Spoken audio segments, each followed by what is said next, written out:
think it's about 80, yeah, almost 88 pages. And I think we're going to break it down into 2 or 3 weeks. And I think you'll enjoy it. I mean, it's a different approach once again to the attempted Marx Freud syntheses, and quite novel in my estimation, and what they're doing here. So we'll start. We'll go there next week and the following week. Um, I don't know the background. I know some people's background in Freud, but I'll try my best. And please, I know we have at least 2-3 people trained psychoanalysts here in the room. So please feel free to offer whatever you can on Freud, since he was the founding father, and the Oedipus complex was first discovered in 1897, revealed to him in a dream, of course, right? Yeah. And, in his relationship to Jakob Freud, his father. And so we'll speak about that. But tonight, I'd like to go back. It seems to me that there are 3 levels that this text is beginning on.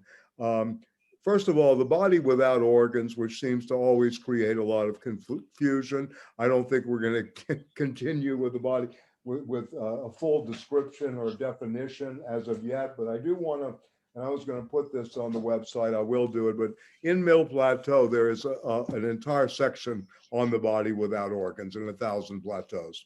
And I can tell you the chapter. It's called, it's chapter 6, page 149 to 166 in the English translation. How do you make yourself a body without organs? And it's dated November 28th, 1947. So this is about organs, waves, intensities, the egg, masochism, and of course, Artaud and the Tao, the great Chinese text, the art of caution, and desire, plane, selection, and composition. So if you have a copy of this would be a good, jump, which they like to do. I'm also beginning to think very much like this is like the old vinyl records where you would skip. And this is one way they operate here.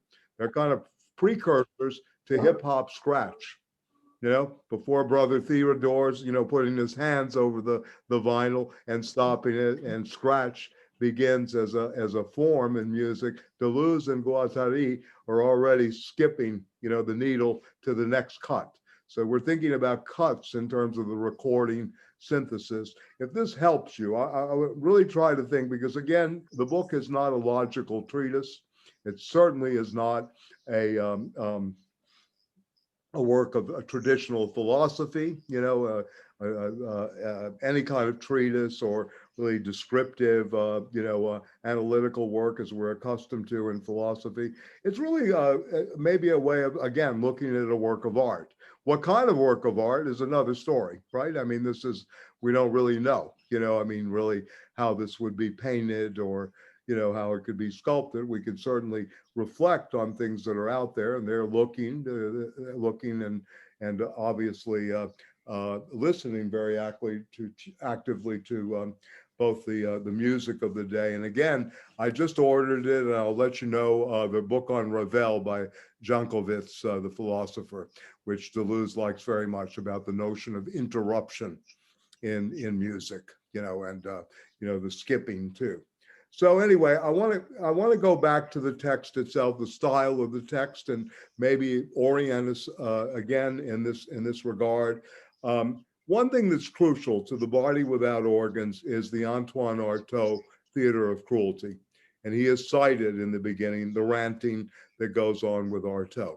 Artaud, for those of you, Antonin Artaud, for those of you who don't know, he was a playwright, an actor who went mad. So I think this is a very, the character they're using, but I found a quote that may give you an idea, and I'll get you the page number, but I had it in my notes from many moons ago, from William Burroughs' Naked Lunch, another person, that artist that is completely responsible for a lot of Deleuze and Guattari's thinking. And this is from The Naked Lunch. The physical changes were slow at first. Then a glimpse forward, or a slope forward to blank clunks falling through the slack tissue, washing away the human lives. In this place of total darkness, mouth and eyes are one organ that keeps forward to strap with transparent teeth, but no organ is constant as regards function or position. Suborgans sprout everywhere. Reactions, rectums open, defecate, and refuse. The entire organism changes color and consisting in split-second adjustments. So this is Burroughs sort of got maybe, in a way, a kind of precursor description. Naked Lunch is written in the 50s. And of course, this book is not, published until 1972. But they do Burroughs very much. And those of you that know Burroughs, the cutout method is very important to William Burroughs' work, especially in the early phases. Tony, you want to say something to that? I see you nodding your head. And Bruno wrote a piece for Situating on the Wild Boys many years ago. Tony, go ahead. Yeah. Well, just they had this, I think it was Burroughs and Paul Bowles. Yep. Had this idea of the third mind, right? That is neither the person doing the cutting out nor the sources that they're cutting out, right? But a third thing that, comes about in the synthesis of those things. Right. Which I really see in this text in Anti-Oedipus. Interesting. Yeah. Yeah. That would be a good comment. We can do that in the laboratory or research called the website, or continue with that during the class. I mean, I don't want to devote, again, I know this body without organs is a big thing, the BWO, they call it, and how to make it. But at the same time, I want to, say that there are precursors. Artaud, when he was mad, as a kind of classic schizophrenic. I have a piece from a journal that we did many years ago by Eddie Woods of Lacan going to the hospital to visit Artaud.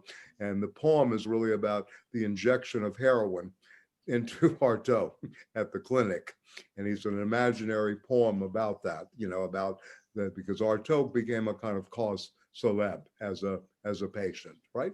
And I don't know how many of you have read Madness and Civilization, or The History of Madness is a better translation of Foucault's work on madness. But in that book, there are many signposts of which I think Deleuze and Guattari are oriented towards.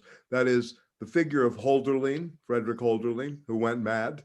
Some people said he actually feigned his madness to avoid the German police, and he stayed mad for this long period of time, to just stay out of trouble. Some other people, Heidegger had the supposition that he went mad when he was translating the lines in Oedipus, in Antigone, of man is so strange, famous thing that he was translating from the ancient Greek to German, and he's going mad in terms of something overwhelmed him while in this process of translation, and seeing something much like Malcolm Lowry, who was also, if you don't know him, he wrote Under the Volcano and lived most of his later life in Mexico.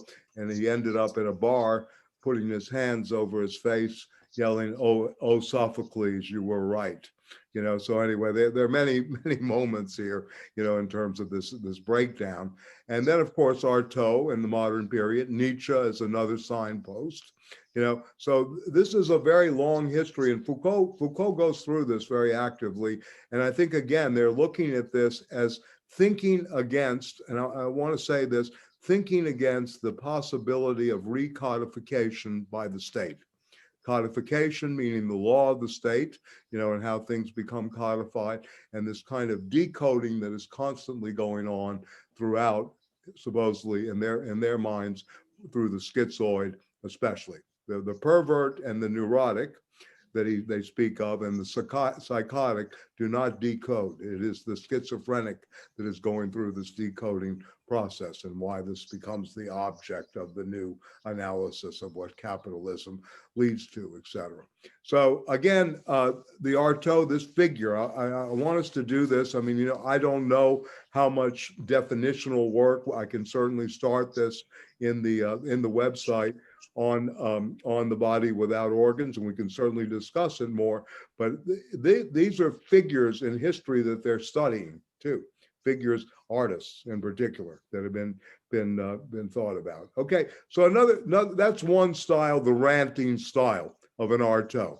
I got no daddy, mommy, me. This is in the first chapter. The kind of de-Oedipalization that is happening. The other thing is their vulgarization of the Freudian concept of the unconscious.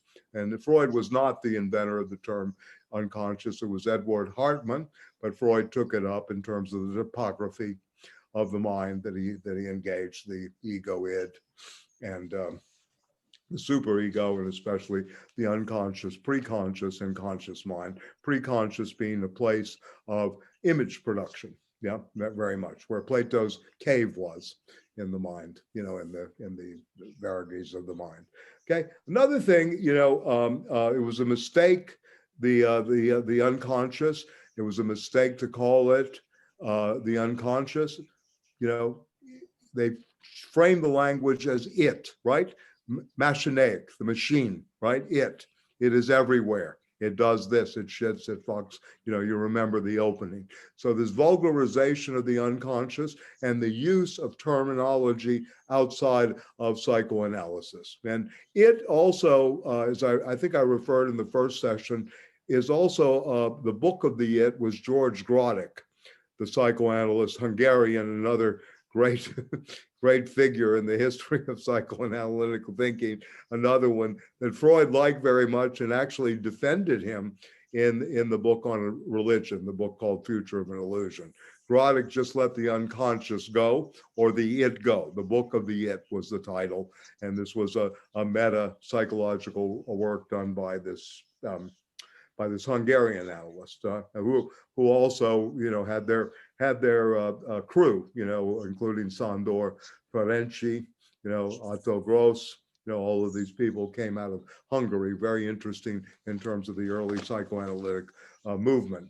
Okay, so this is another thing, that they're attacking this language of psychoanalysis, and at the same time, as I mentioned, the anti-Oedipus is also a generative term in compensation for Oedipus, as well as being oppositional.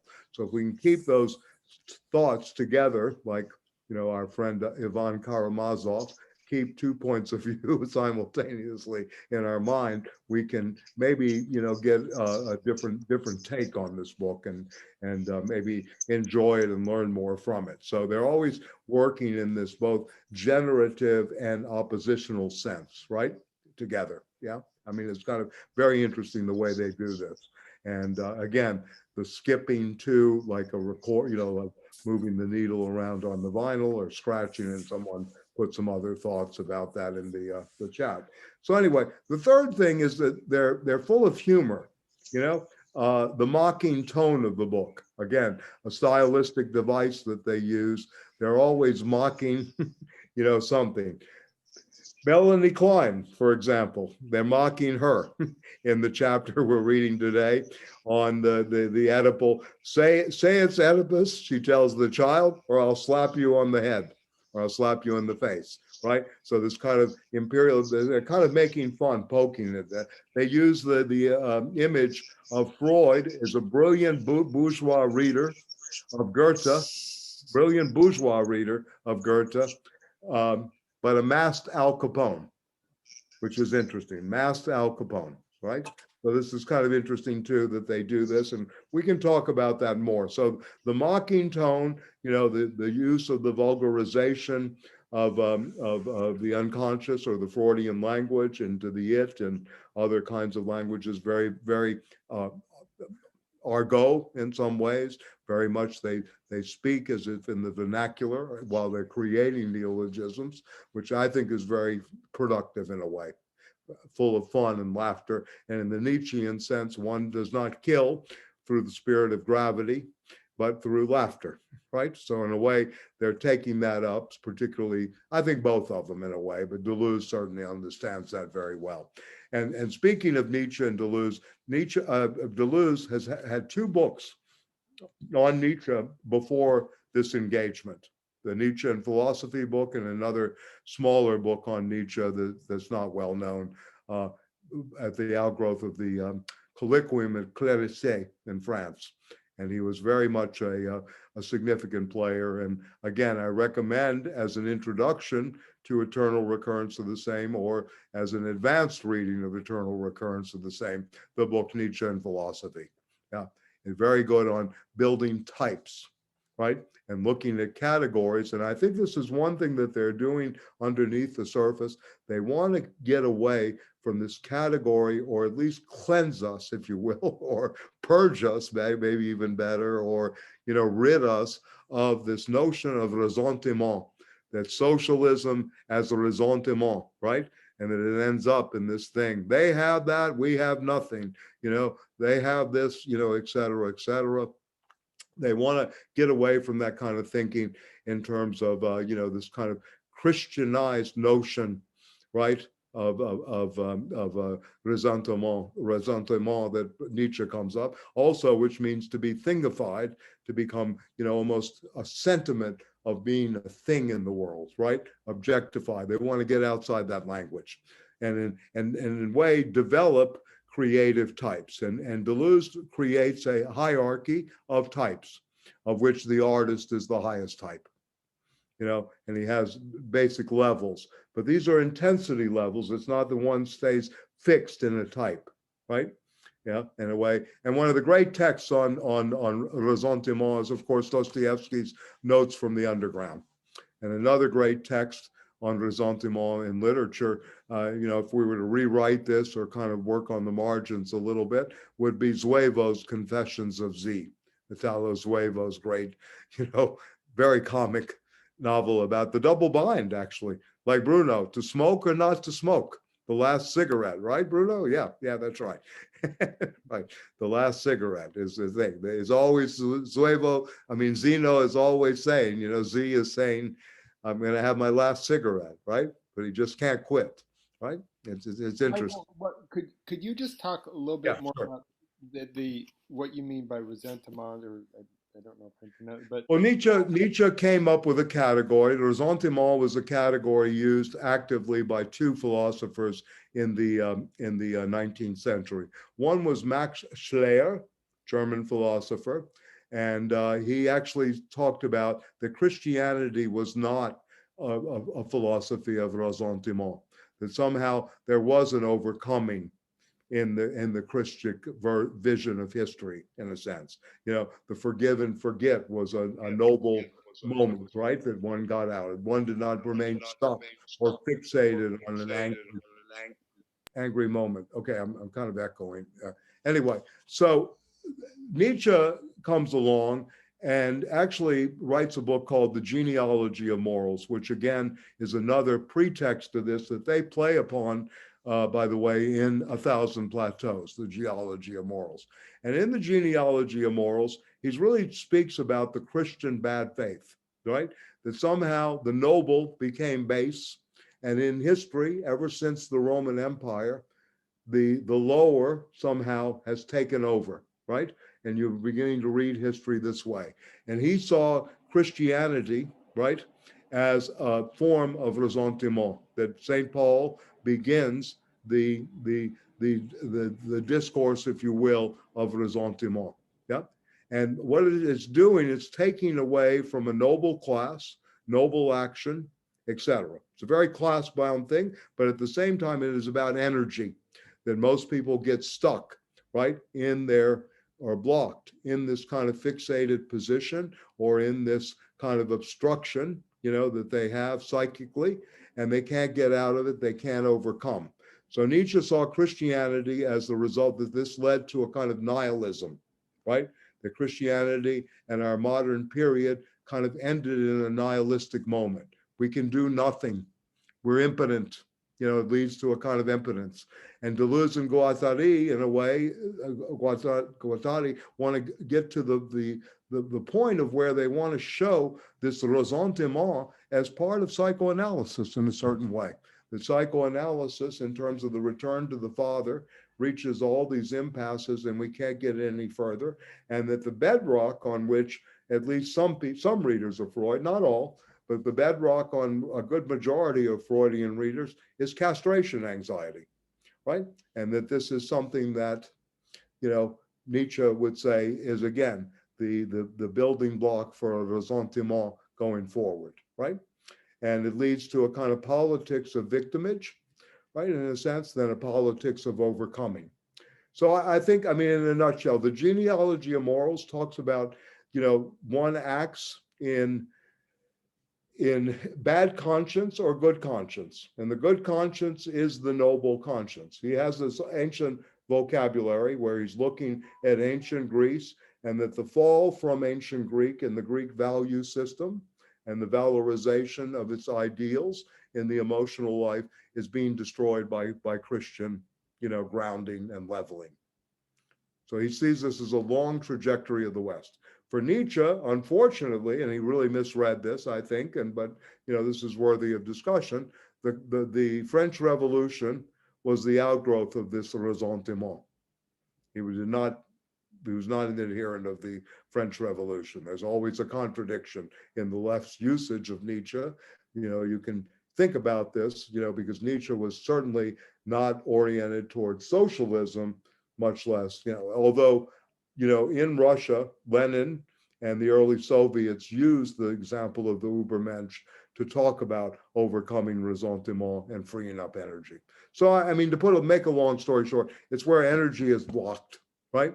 That you're staying in this position of not being able to take the next step or not being able to overcome what's in front of you. And that we really get in this point, right? Much like our governments right now, much like our, that they're so accustomed to the same old normative standards, same frameworks to think within, they can't overturn anything. Can't overturn. It seems, this is way outside anything. No, it's okay. I'm sorry.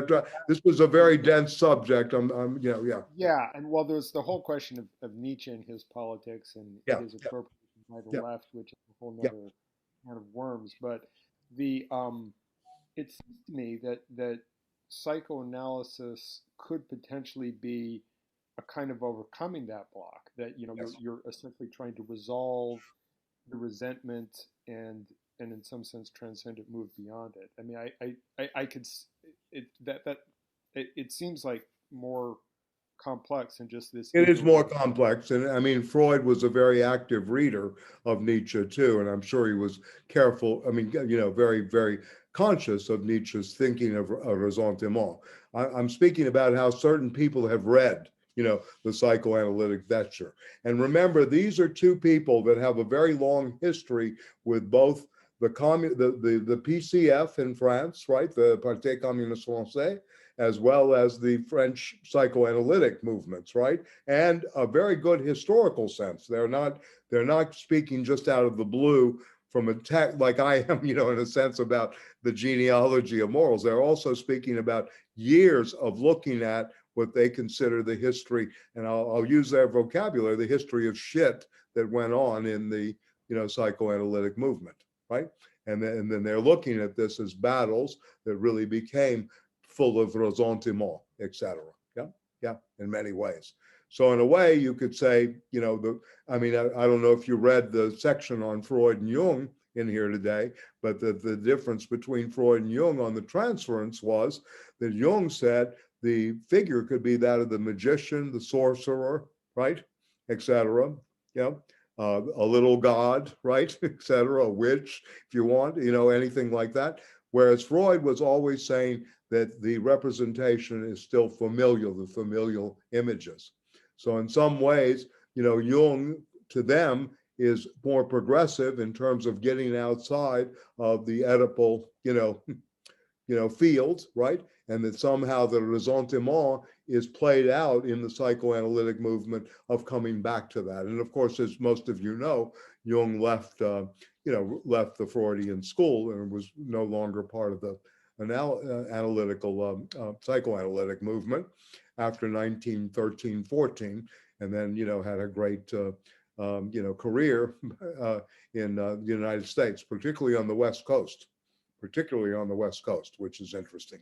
Not as much. Yeah, Bruno, please. Yeah. No, it might be also helpful to say, Michael, that ressentiment, of course, in Nietzsche and Foucault, Deleuze and Guattari, is also part of that logic or machine of internalization and normalization. Right. Right, which is right.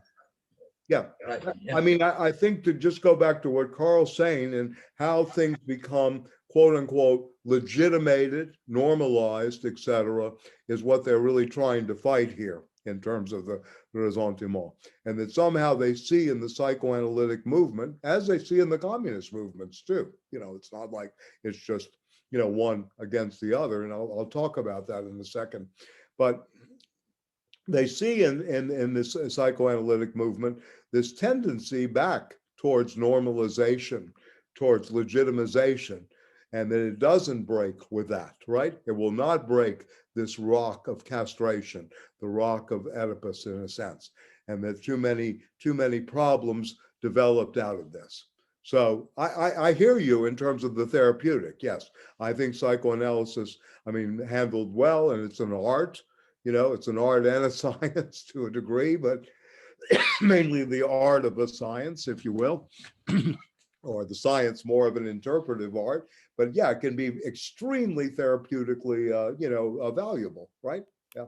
So yeah. So in relation, just one more, in relation to like political movements, this is something I certainly feel is that a lot of times I take from what you're saying that the left will frame things in terms of lack, or we're being abused, or what we don't have, or other people have too much, and that an alternative approach would be much more celebratory, productive, which I often feel like I sometimes hate going to rallies because it's like endless speaker after endless speaker. Right, I understand. Yeah.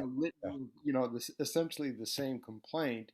And right. I always feel like we should be having music and dancing and celebrating, and it should. Yeah. So it seems like it's. Let me hold out Emma Goldman's hand. Yeah, don't show up if you can't dance. Yeah. Right. No, I hear you, and in a way, I think that's something we've tried to do. Why we did a program? We have a program called Prosperity Marxism, and it's not about scarcity anymore. It's about abundance. And it's about Marxism, and many of the people that are, tried to articulate Marxism are always working through categories of lack, begin with scarcity, et cetera, whereas we want to look at, abundance, the creation of abundance. And, one of the slogans is, I always correct my friend Peter Bratz's, nothing is too good, he always says, for the working class. And then Aronowitz and myself, it's the representatives of the working class first, right? We always kind of put that in. You need some leadership. But anyway, yeah. So this is something I think you're absolutely right about, and this is a book also that is celebrating and is joyous, right? In many ways, right? And why I mentioned today the style, you have the style of the change of language, getting out of the old language again of, the ranting of the body without organs, the notion of get away from the unconscious. You know how people used to say always in the 80s and 90s, the thing is, I don't know, almost everybody used to say, the thing is. They would always say this at conferences or in academic circles, the thing is, right? Well, this in a way is speaking it. It's not speaking, just the language of the unconscious. So it's speaking a kind of Deleuzian, Guattarian moments, and they're mocking. There's a lot of just like in Marx, capital is filled with black humor. In a way, you can feel Marx's, his sensitivity at one level, but on another level, he's really describing an operation called capitalism as black humor too, right? There are many. If you really read the footnotes in terms of the descriptions, it's pretty amazing. Yeah. You know, how much is really there stylistically, and we forget that too, because we have Marxist economists, Marxist psychologists, Marxist literary critics, et cetera, et cetera. So again, I think they're trying to get out of this. I would think we would like to read a book like this again as part of the poetry of the future, to use a phrase of Marx, right? That this is a kind of a poetics in some ways. It's an endeavor of a creative, flux. There are many, many levels to this. We don't have to agree with it, but I think it gives us enough explosions and minefields to do something with it. And it has for a whole generation since this or longer. Yeah. I mean, people like Mauricio Lazarato are pretty good at what they do. Paulo Verno, in a way, sort of influenced by this. Many, many people. Eric Aliez, another great thinker, Capital Times. Yeah. And many people in in other fields, and a whole group, and Bruno Renscher, Gerard, what was the book on the Machinic? The German Gerard. The book you mentioned. Raunig, Gerard Raunig. Right. Another one too. So you have all these people that are operating, that come out of this tradition too in a very, I think, creative way. So I think it speaks at many levels. Anyway, I don't want to sell the book, but back to your question of ressentiment, yes, you're right. It's the creative, the laughter that's there. And another book that's completely forgotten of Freud's, which I think is one of his most impressive books energetically, is Jokes and Their Relation to the Unconscious. This is very, very, very interesting work. And that we forget this too, this lack of humor in daily lives, etc. Yeah, that happens. So anyway, so I want to go on. Again, we have these. The key term of desiring production is the chapter heading. This is a universal primary process for them. Yeah, and this is very important. It's really at the heart of the world for them. This is really everything. Desire for Deleuze and Guattari, and I want to go over this sections, Guattari, the section on desire. Desire, like Nietzsche's will to power, is positive, right? It's really a positive moment. It is never a lack. And that may be the major difference here with usual psychoanalytic theory, and especially, the traditional Freudianism, and then, of course, the Lacanian, moment of lack, and, et cetera. So we want to go there. Again, I mentioned the Natura Naturen. Maybe I can put some stuff in the website about that. That's Spinoza's great term from the ethics, and very central to his philosophy, naturing. We have very little American Spinozaism. Most of the Spinoza readings have come in from France and Germany. Very little American Spinozaism that I know of.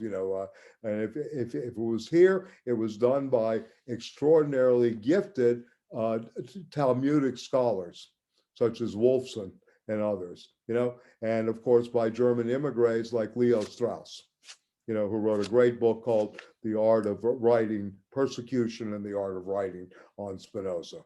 So, too.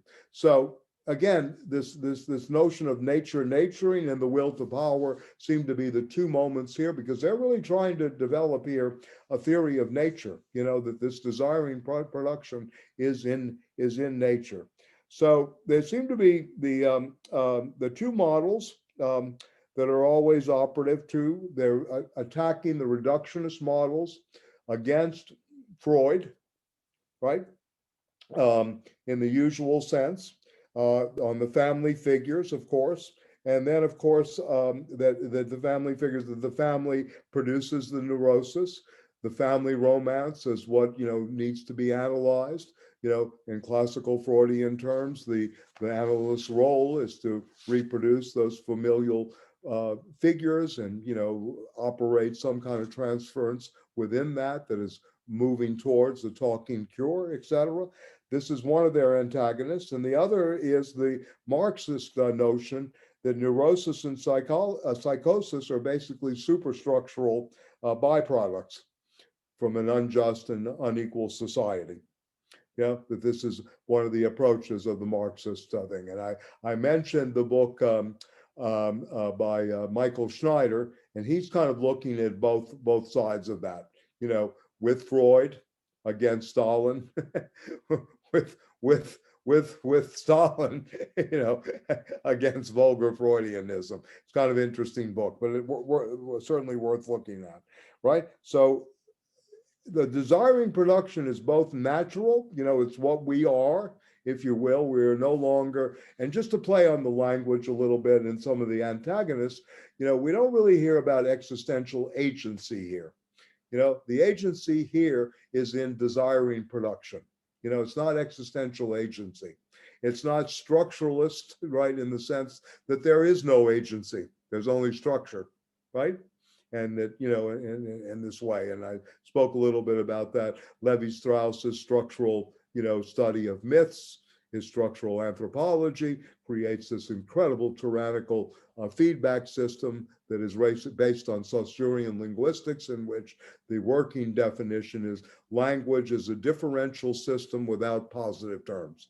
You're always going to be canceled out, right? In a way. A kind of perfect accounting system of language. This is in the course of general linguistics by de Saussure, yeah, that, you know, is part of the structuralist project in Levi-Strauss. And we'll see, they do mention some of Levi-Strauss here in terms of his reading of the quote unquote Brazilian Indian tribes, you know, that actually was picked up by the postmodernist in particular. So the desiring production is very, very important here in terms of where we are, who we are in a certain way, or really better put, I think the what we are in many ways, right? And this is what they want to base the new materialistic psychiatry on, is desiring production. And there's no difference between production and consumption. And again, they're trying to use, this is their Marxist vocabulary in a certain way, that we are producers as desiring machines, both the producer and the product together. And this is always working out, you know. So this old Hegelian moment of the spheres, if you will, of production, consumption, and distribution that leads to exchange value for Deleuze and Guattari are basically unaligned with their notion of what production is. Production is, again, based on desire, right? It is the master, right? It is the master here. There's no closed identity or ultimate fixation of desire either. So that's another thing too. You know, sometimes it is unable to be localized or you know, pegged in some ways. You know, I was reminded that Adorno said there are three levels in society. There's the body, the healers of the body, the mind, and then there's the more, right? And, you know, in a way, we have the healers of the body, the physicians and the medical complex, the healers of mind, the psychologists and all of that. But then we have capitalism, the more, always the more. And I think Hugo's here, again, the Hobbesian universe is very, very active right now. And I want to point out too, that one could do a very good analysis, I think. I'm beginning to think this is an extension of a book like this. And I think that Lazzarato has gone there in some regards, and Eric Aliez in a different way, that you could begin to look, what is the desiring machine of Wall Street? You know, they have a very great section. I can't wait till we get to it. I started to read way ahead again.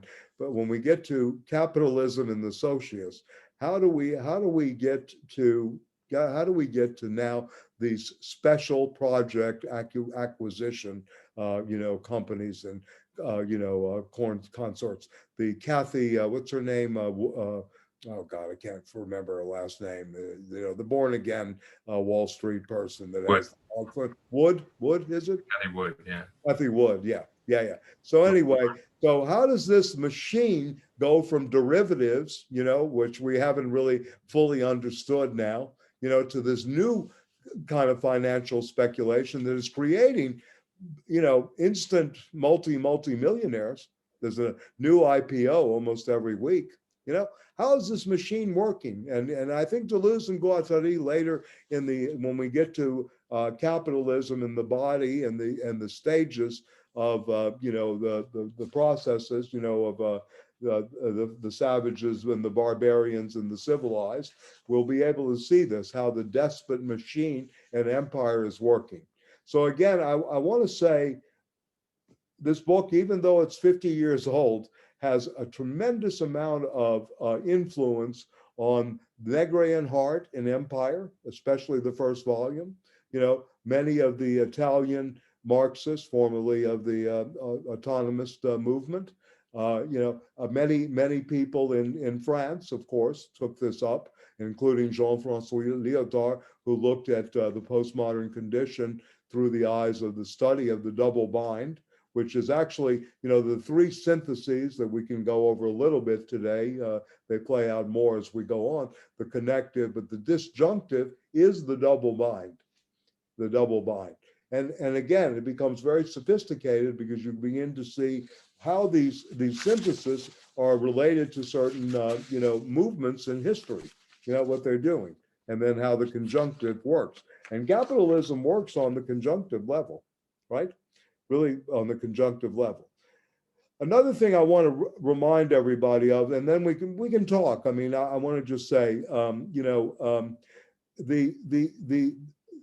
the notion of the schizophrenic and why this is being studied is the schizophrenia is the process for Deleuze and Guattari of the blocking of the process of desiring machines. It's blockage that takes place, right? And taken out of nature and society. This is what happens to the schizoid, and restricted to just the body of an individual that is constantly, I guess, spinning around, if you will, like almost a spinning top in the void. This is what they think of the schizophrenic in a sense. So for them, this is where capitalism leads, kind of the lost in the vortex and the spinning around in the void.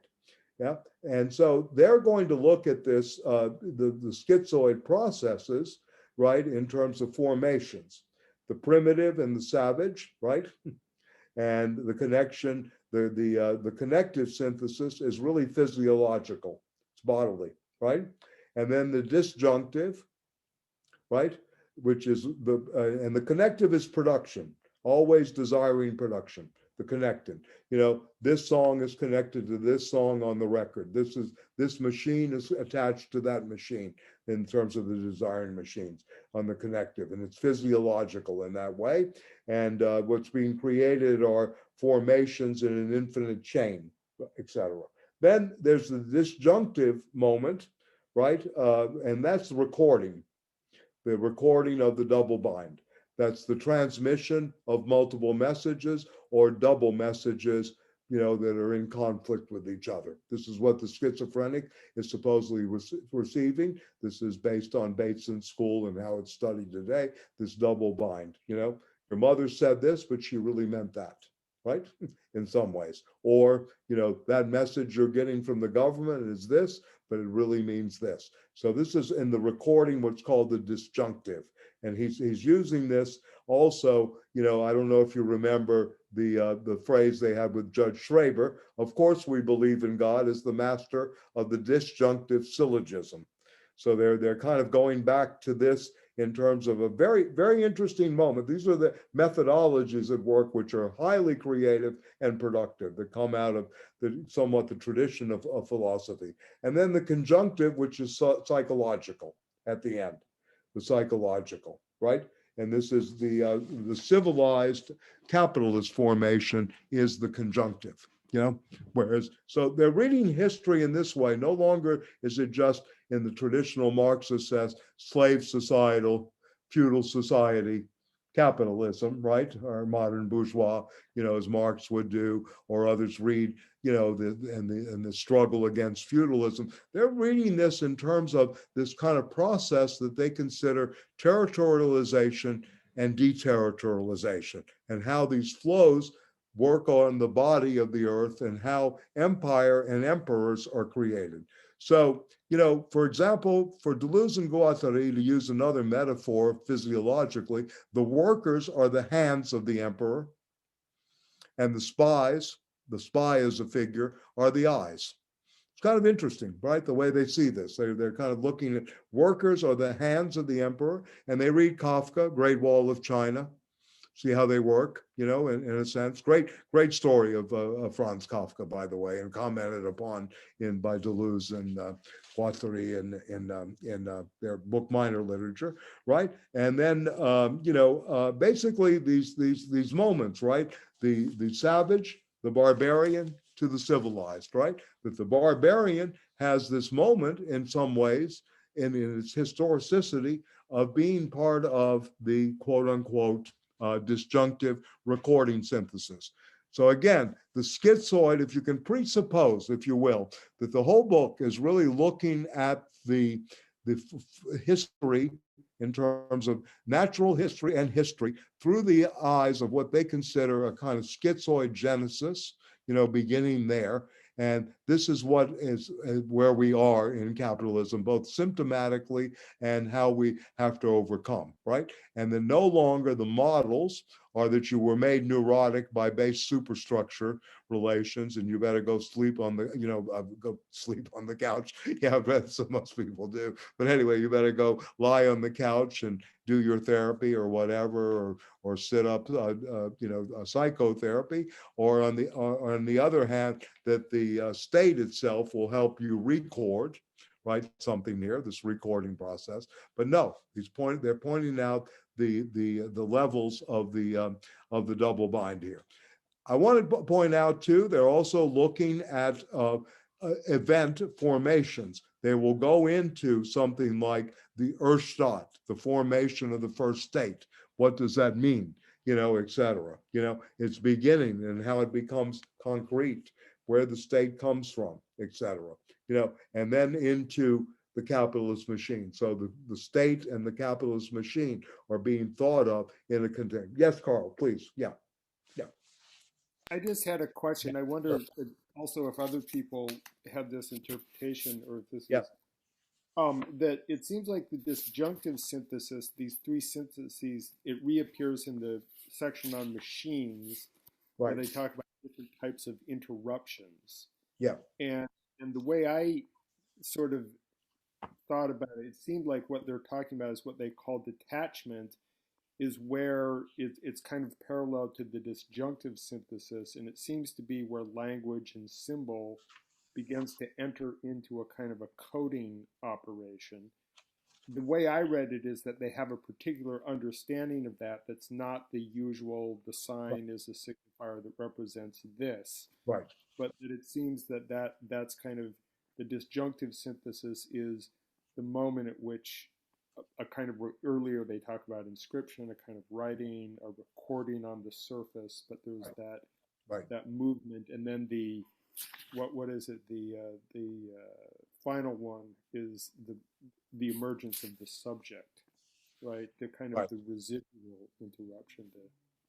That's a residual of this, right? In a sense, right? Because the subject is never really constituting its identity. This is interesting, for Bruno's work on singularity, as well as probably other people in here who are interested in the dismantling or the question of the subject, and of course, the earlier subjectivity.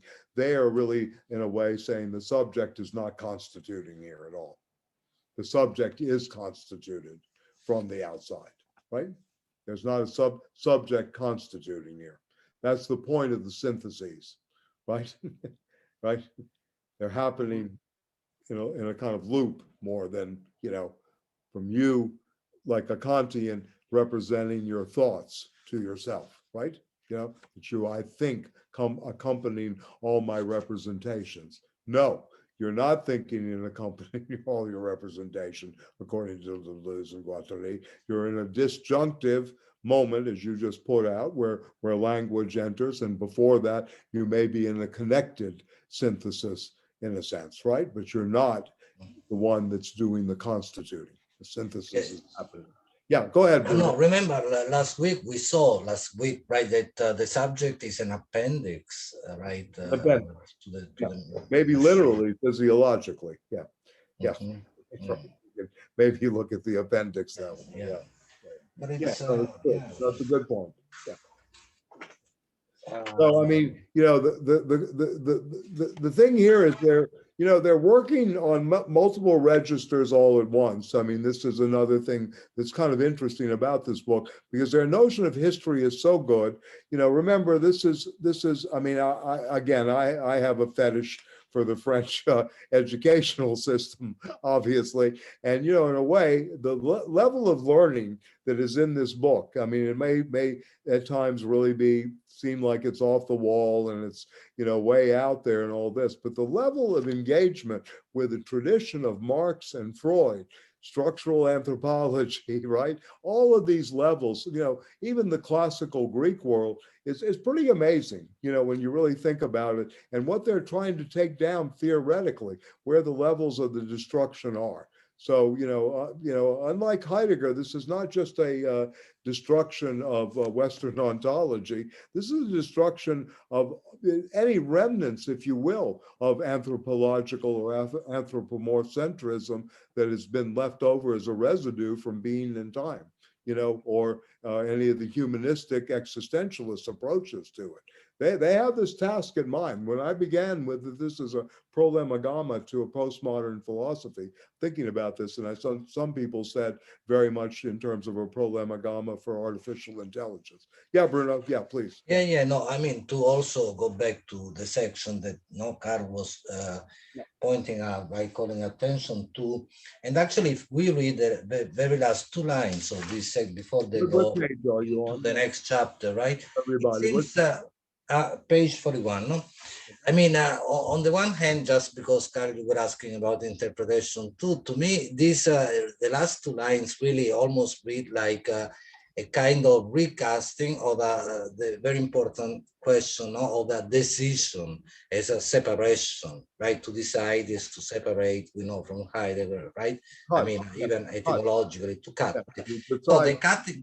Yeah, and there is that same moment and movement here, but it is precisely the production is that's very in the leftover. So in a sense, the more as well, right? Right. So I mean, that seems to be also a way of rethinking both precisely the question of the absence at this point of the subject, and of a new type of agency, which is what they also call the production of production, which is, you know, actually in a sense close to, Michael, what you were calling attention to, the naturans of Spinoza. I mean, it's the self-producing, and constant movement, right? That that then it goes on into the next chapter, the whole and its parts, which is the first page is wonderful. Maybe we should take a step back. This is brought up something very, very important that's in the text, and read this. This section's very good. This page is 40, actually 40 and 41, right? Again, I want to go there for a second. The type. Michael, just sorry, if I may, page 39 as well. When this 39 as well. Pieces, right? That's okay. Okay. Where would you like to begin? Continual detachments, or the other? Yeah. So these chains, you know, and they're, you know, basically speaking of. If I may, Michael, why don't you start from the recordings and transmissions and so on, because that's also a very important passage. See, in the middle, more or less, of the first paragraph, the recordings and transmission and so on and so forth. There are some, Tell me how the paragraph begins. No, that's in the middle of a paragraph. The paragraph begins at the end of page 38, but then when they say the recordings, and because they speak about the Oh, yes, I see. transcursive Okay. system and so on. Yeah. Right. So the recordings and transmissions, this is in the middle of the page of 39, that have come from the internal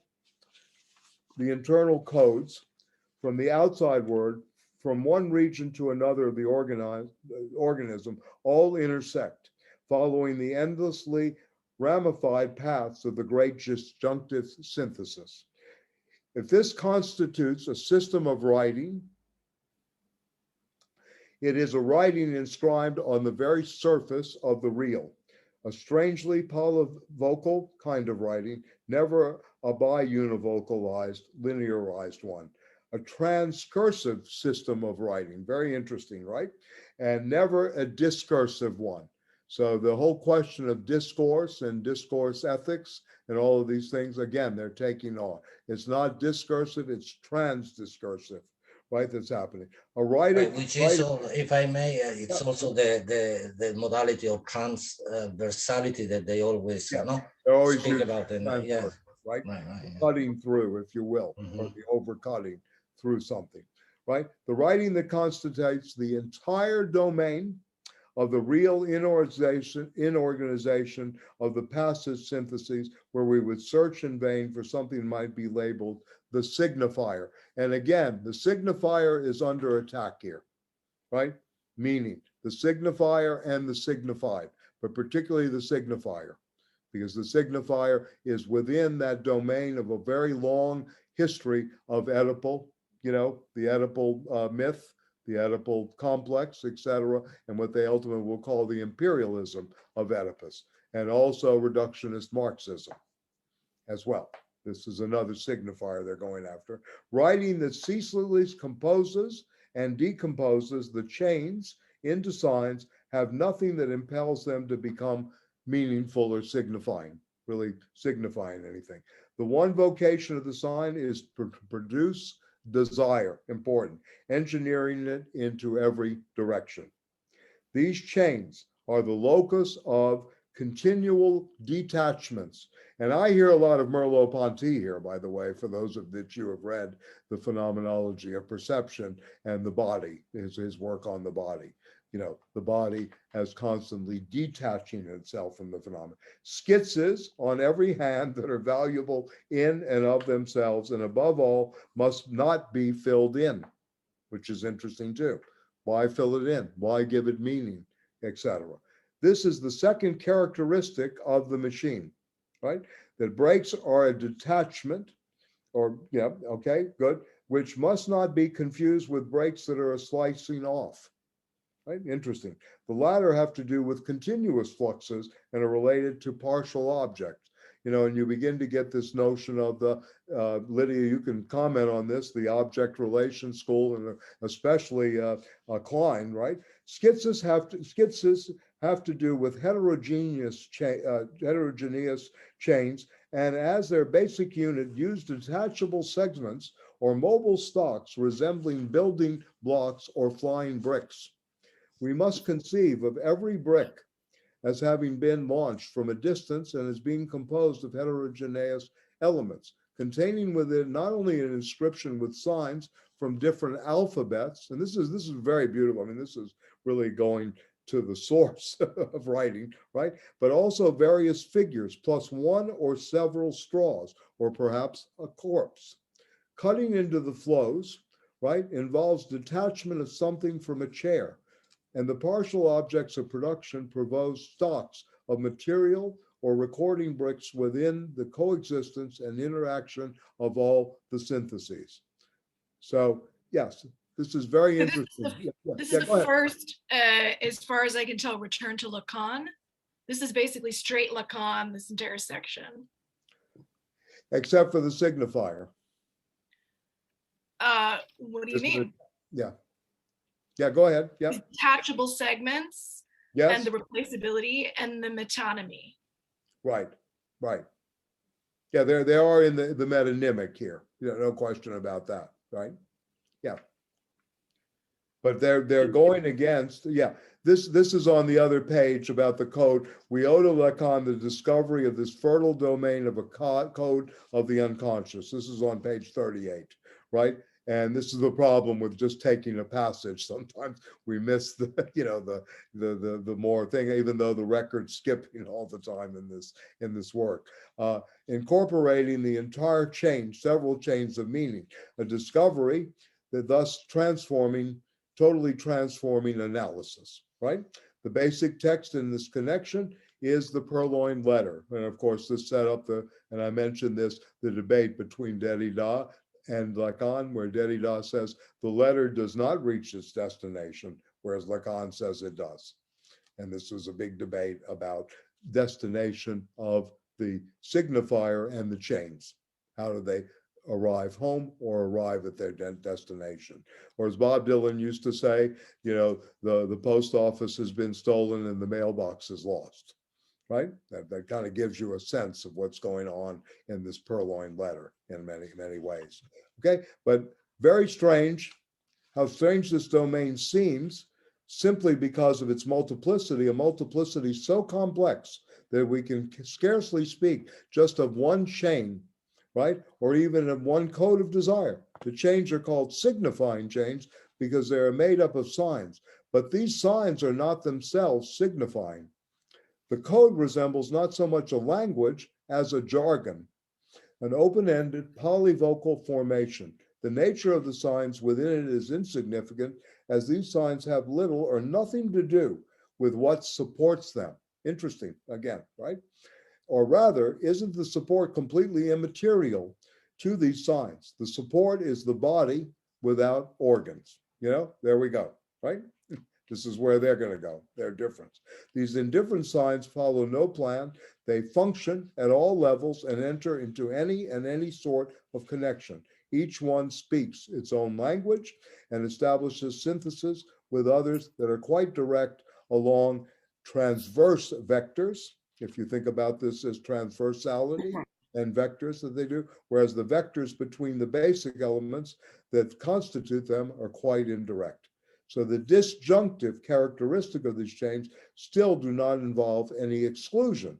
However, since exclusions can arise only as a function of inhibitors and repressors that eventually determine the support and firmly define the specific personal subject.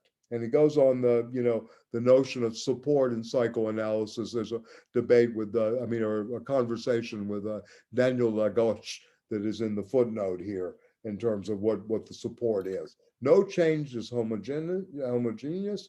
All of them resemble rather a succession of characters from different alphabets in which an ideogram, a pictogram, a tiny image of an elephant passing by, or rising sun may suddenly make its appearance. In a chain that mix together phonemes, morphemes, etc., without combining them, Papa's mustache, Mama's upraised arm, a ribbon little girl, cop's shoe suddenly turn up. Each chain captures fragments of other chains from which it extracts a surplus value, just as the orchid code attracts the figure of a wasp.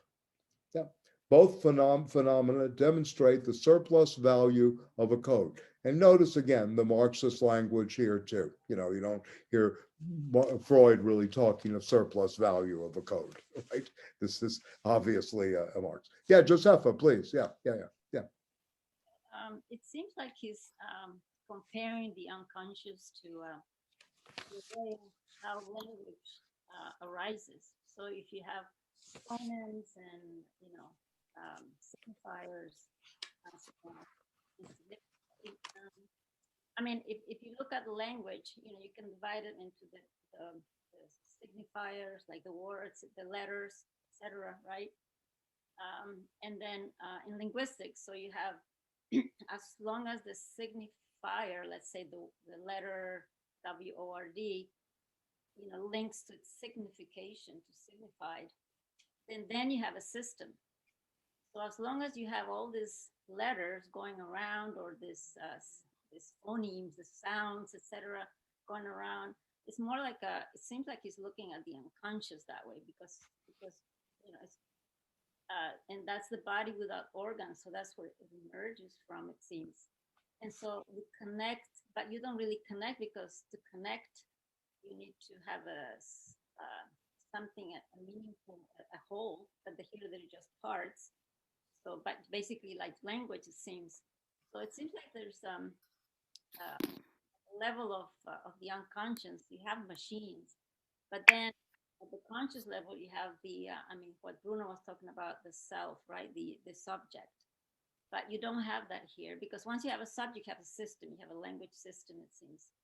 But here the machines only connect, and in order to keep on, you have to disconnect and reconnect with other things, I guess. I'm not sure if that's the first synthesis, the connective and the disjunctive. So the machines need to do that in order to keep on, basically without any meaning yet, without any sense. So you have to kind of connect and disconnect, because if you connect and stay there, then you create a meaning, right? Or you create some kind of subjectification. So it seems, I don't know if it seems like it's the production of a subject, but here is at the level of the unconscious, and also the level of where language is not really language yet. Right. Well, it's certainly not language system or langue, as in the French. It's not really. Again, the attack here is on Saussurean linguistics, right? In which there is a structural sense of linguistic that is a differential system, right? In a sense, they're attacking that at one level, right? This is what's going on. The morphine, the phonocentrism, et cetera, right? And these, yeah. So this is going on in any kind of meaning. Patrick, you wanted to say something? I saw your hands go up. Yeah. Hello? Oh, okay. No, okay. Yeah, I keep getting people in and out. I'm sorry about that. No, yeah. Michael. Yeah. No, I mean, I don't want, but just okay. Yeah. It's suggestion. All right. But given the critical course of the unconscious and so on, can we also maybe introduce now you use the concept of the pre-individual, now coming from Simon Don, and then Deleuze, of course, use that. And yeah, the thing is, they don't really mention Simondon in the text, right? But right. I mean, yeah, obviously they're influenced by Simondon. Simondon was a student of Deleuze's. Yeah, in right? the difference and repetition he does, right? Right. So, yeah. But I was saying just maybe. I mean, I don't want to complicate things, but it might be another way of understanding this body without organs, right? Because the unconscious is, the pre-individual, which stays there throughout, even in the stage of the individuation. When you go to the individual and the trans-individual, the pre-individual is still there as a kind of constant dynamic moment and movement. So maybe, because that's the emotions, right? I mean, that we find precisely. Way, yes, the pre-predicative, if you will, right? In this way, the way you're speaking, because it's probably not best to talk about pre-Oedipal either, because that's another thing they're confronting in the psychoanalytic. So we're dealing with different vocabularies in a way, right? And different sign systems, if you will, in terms of associative processes and all of this. But yes, the pre-predicative here is always desiring production, right? This is really what's there, right? It's not, and it is pre-individual, it's not an individual desire. Desiring production is at the is the presupposition of all this, right? This is why we begin. Right. Yeah. And it is all the fragments that then they will speak of the whole book is the question of desire and desiring production as being this attempted synthesis, if you will, between the Freudian, desire, what do you want, right? And Marx as well, right? Production. And production, the use of the language of production, in their sense, is their way of bringing together in this connective synthesis very early on, at least in my reading of this, Marx and Freud, so that they can get on to their serious business of, no longer being trapped within two different languages, right? Yeah. So, yes, please, David. Yeah. And then I'll go back to Bruno. Yeah. David, you're muted though. No, David Salvage. I'm sorry, David Winters. Yeah, you can speak too, David Winters. I was just struck by, I was so grateful for the idea of ressentiment in that I was consulting in on this patient, I do the medications, who's in this very stuck place in her analysis where she has a very gifted clinician who's sort of known as a photographer and a filmmaker and has things she does outside of the analytic world. And this patient is just so trapped and saying, I hate her, I love her, I idealize her, she has everything, I have nothing. I have nothing. I can never get what she has. Never, ever, ever. Right. And I could really feel, all the Prozac elevation in the world that's not going to solve this for you. Right. Not Prozac Nation, to go back to the title of a good book from But 25 years ago. in 1,000 Plateaus, Right. it does seem in my limited reading of it all that with the orchid and the wasp, there's a strange kind of perverse plateau because the orchid has sort of seduced the wasp by pretending it's a female wasp and gets the wasp to do what it wants. But the orchid, in a way, is dependent on the wasp as well to propagate it, but that the wasp is getting something out of it. I mean, it does get this frenzy of pleasure, even though it's not really mating with something that it thinks it's mating with. It does feel like, in a Freudian way, there's a lot of complex substitutions in there of saying Yeah. there's a capitalism of sorts. Very, very good point. Yeah. Mhm. Part of the problem with ressentiment is, as they see it, there's not really a way out of it because the commensalism doesn't exist. It psychologically or politically stratifies it to say it creates an internal block, such as this woman's going through, of saying, I, by definition, want what I can never have. Right. Exactly. And Yeah. how do they see that breaking up? I don't quite get that from them if they think that is possible under capitalism, or if that's the kind of No, real. it's not possible under capitalism, and it's not possible, and as you presented, and well, extremely well done, it's not possible from the neurotic or the psychotic or anybody that's Mhm. going for the medication. That's why the task before us, at least to this book, is schizoid analysis. Not in the celebration of the schizoid, but this is the model, right, in which you would have the chance of escaping, the re-characterization or the re-Oedipalization, re-imperialization, if you will, of the Oedipus, like what you're pointing out. I want what she has. I'll never have what she has, therefore I hate her, right? She has everything I always wanted. I can't be like her, etc. All of these older categories, such as ego ideal, and the underlying, desire as lack, and live lack, they're trying to get away from. I'm not saying I agree with this fully, but they are trying to get to it to the point of where they can understand where at this point, this is 1972 capitalism, not 2021, which is much worse in my opinion and much more complex, and financialization has created this. This is really before financialization really took center stage. We were still in, industrial capitalism post World War II. But anyway, all to say, I think that again, they're trying to get outside of the analysis of the neurotic, the psychotic, and this notion of lack, castration, all of these languages they're trying to displace, if you will, to use, a Freudian term. The Entstellung of the displacement is constantly operative. So I think this is the thing. Going back to the ressentiment, I think they're trying to get outside of that in terms of, to free up energies, right? In a sense.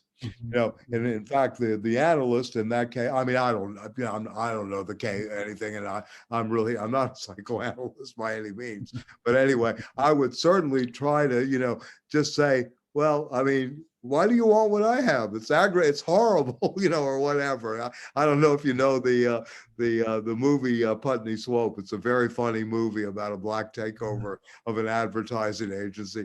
Very good for comic relief in these times. It's hilarious about a critique of the advertising world. So a black is accidentally voted in as the head of an advertising agency, Madison Avenue agency, and he changes the name immediately of Truth and Soul, fires everybody in the room except one corrupt person.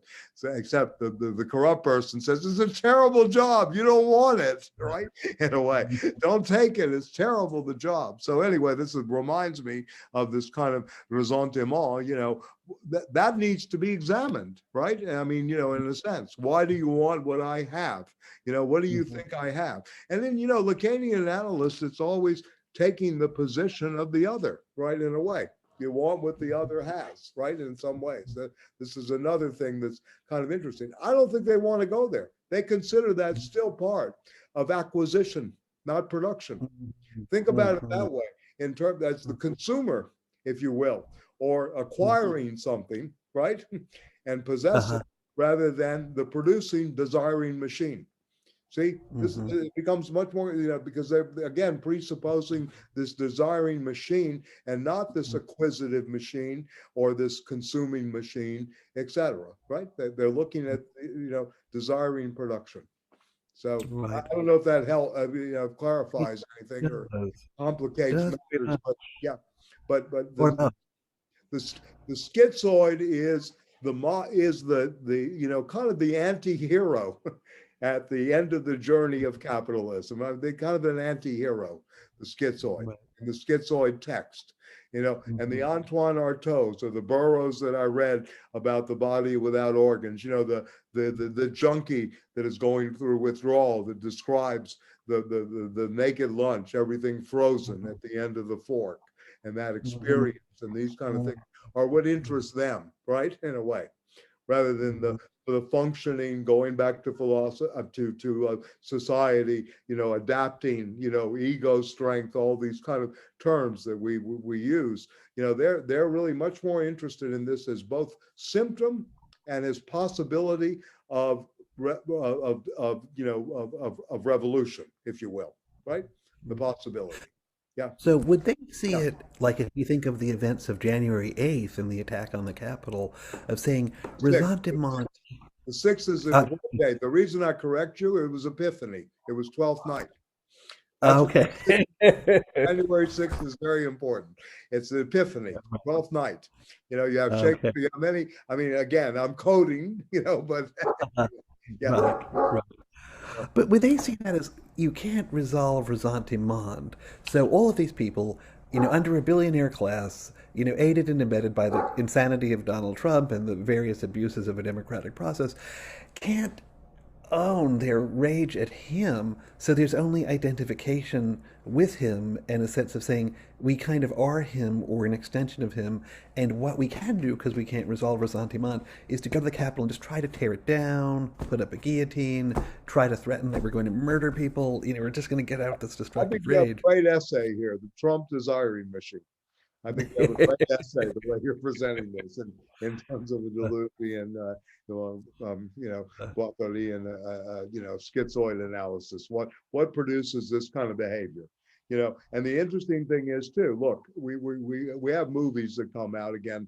We left Black History Month. Now we celebrate women, right? We celebrated blacks in February, it's women in March, springtime, right? Etc. When you begin to think of the codes, almost everything is predictable, right, at this stage in terms of what, capitalism will do. But anyway, all to say, the movie, Judas and the Black Messiah, the thing about the Black Messiah is that he was going to cross, outside of the codes of just racialized capitalism. He was actually showing, people that, there was something different than just black and white, or just, he was actually showing that there are victims everywhere, right? And that poor whites have an analogy. You go back, listen, this is something that really is not talked about much. You go back to the rock and roll period and the great bands of, I know we began with Josh looking like he was in Metallica today, but if you go back even earlier to the 60s and early 70s, most of these groups around Muscle Shoals, right? Georgia, the Allman Brothers and all of these were poor white kids, right? But they had a relationship to the blues and to the blacks, right, at that time, right? It was very interesting, that mix that was going on, in a sense. And that was really the Fred Hampton moment, the Black Messiah moment in rock and roll, which was why the counterculture in a certain way, because really in a way, this book is about countercultural activity, right? How does this merger take place between a Greg Allman, right, and a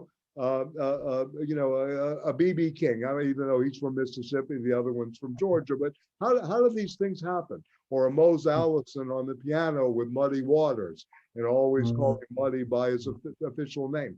How does this happen? These, poor whites, right, or white working class people. Mose Allison wasn't poor, I'm a bad example, but anyway, the poor whites, together with the blacks in the South. Interesting, right? This kind of combination. Hampton going to Appalachia. So this is a question of desiring production in my mind. It's not about, of course they both lack power in the system, but there's something else going on. There's something that doesn't meet the classic eye, the haves and the have-nots only, right? Or the standard class analysis. So this fascinates me, whereas today, you don't really have that, that kind of movement in the culture and in the arts, etc. Right?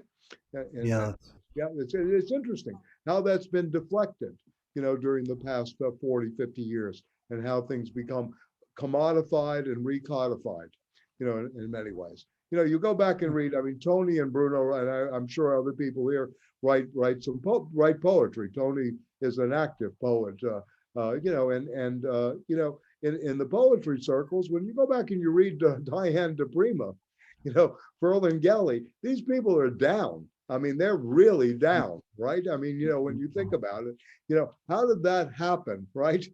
In a sense, this is I think what they're really trying to listen to in a way, the Henry Millers, the Arthur Rimbaud's, who's totally crazy at the end, Rimbaud,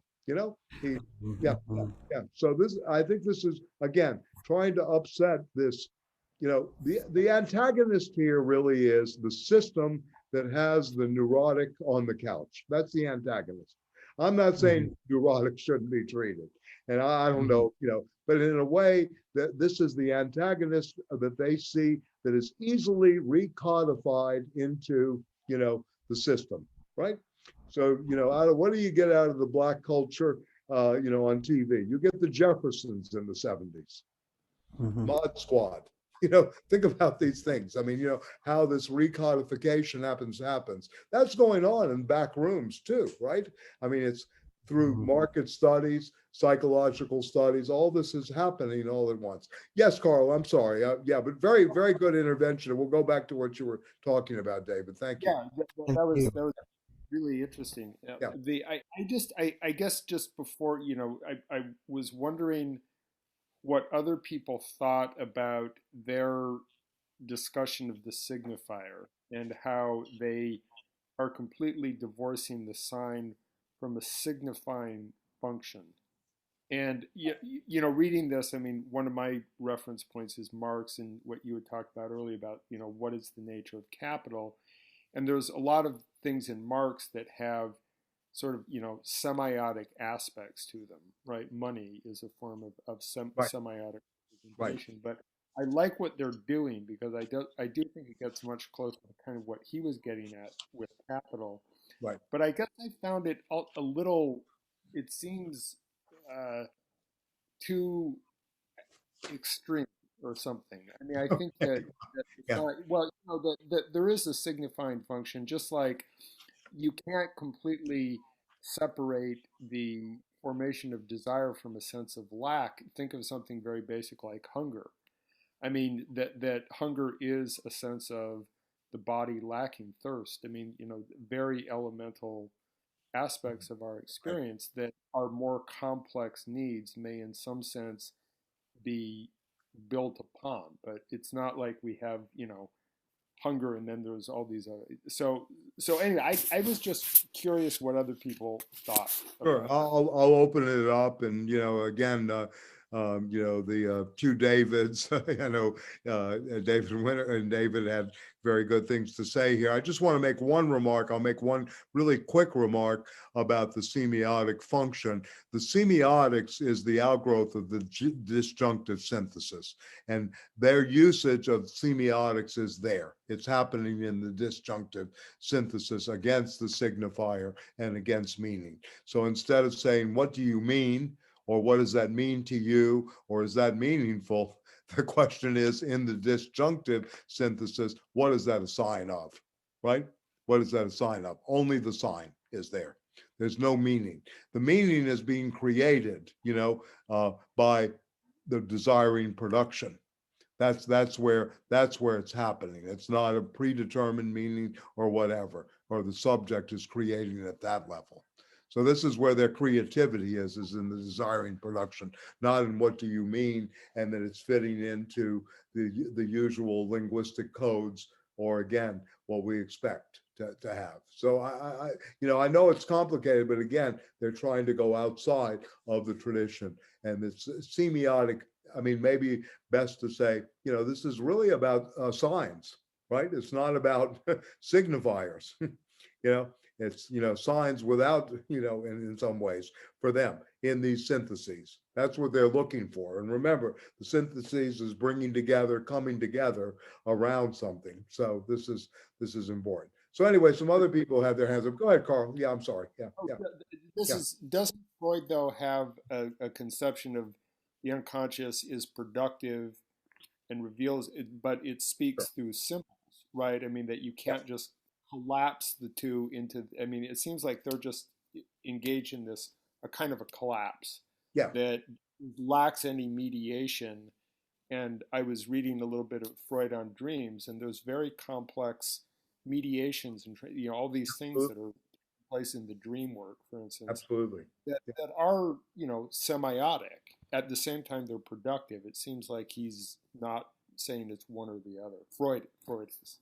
But I'm a little out of my league here. So no, it's okay. But I mean, think about where we are today.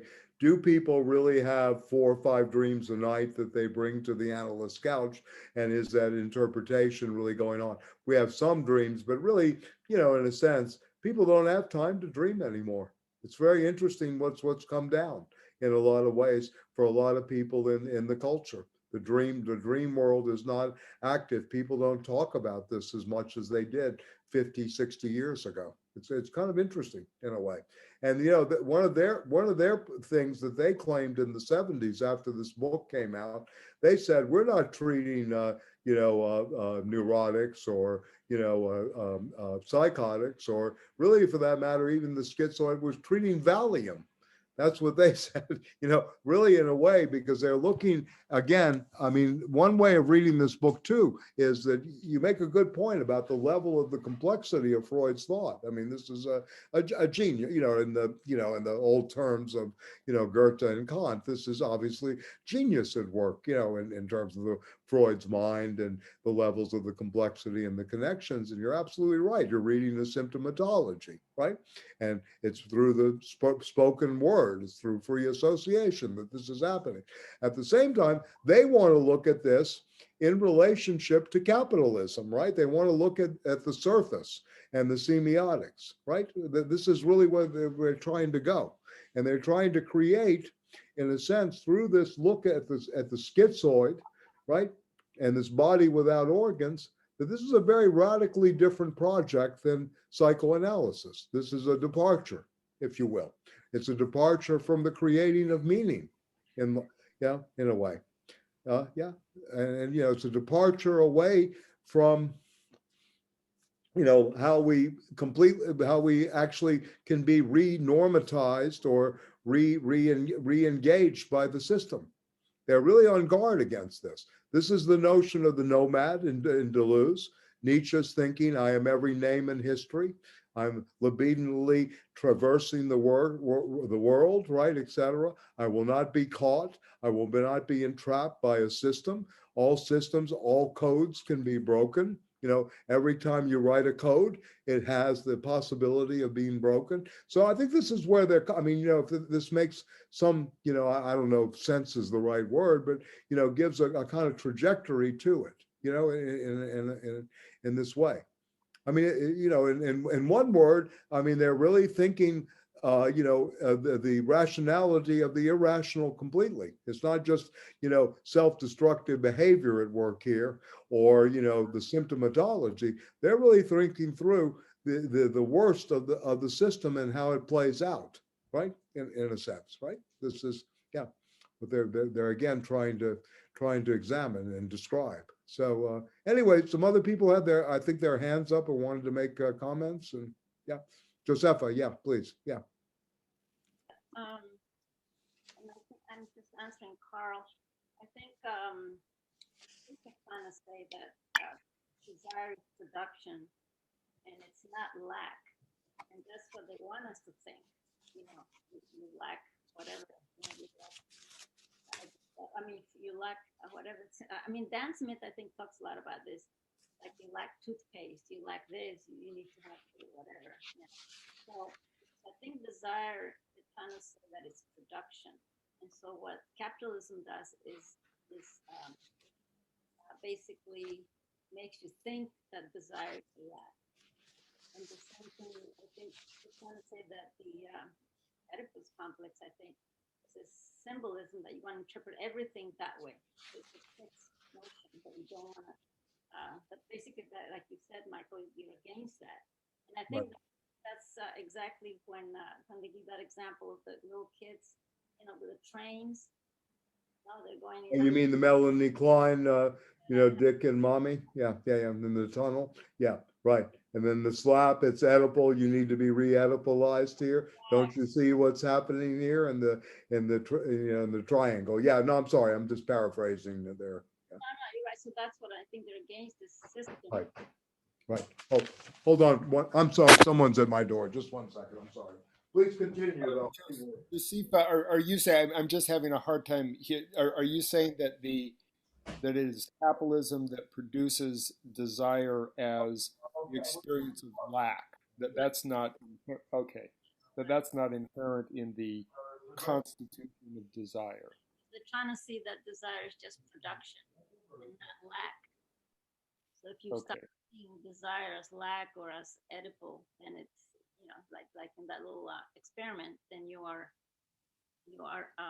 misreading it, or you're codifying where there are no codes. Let's say you're codifying the unconscious where there are no codes, or you're codifying language when there's no meaning, etc. I think that's what I think they're trying to get at. That's why the whole book, I think, it's anti that code that interprets everything.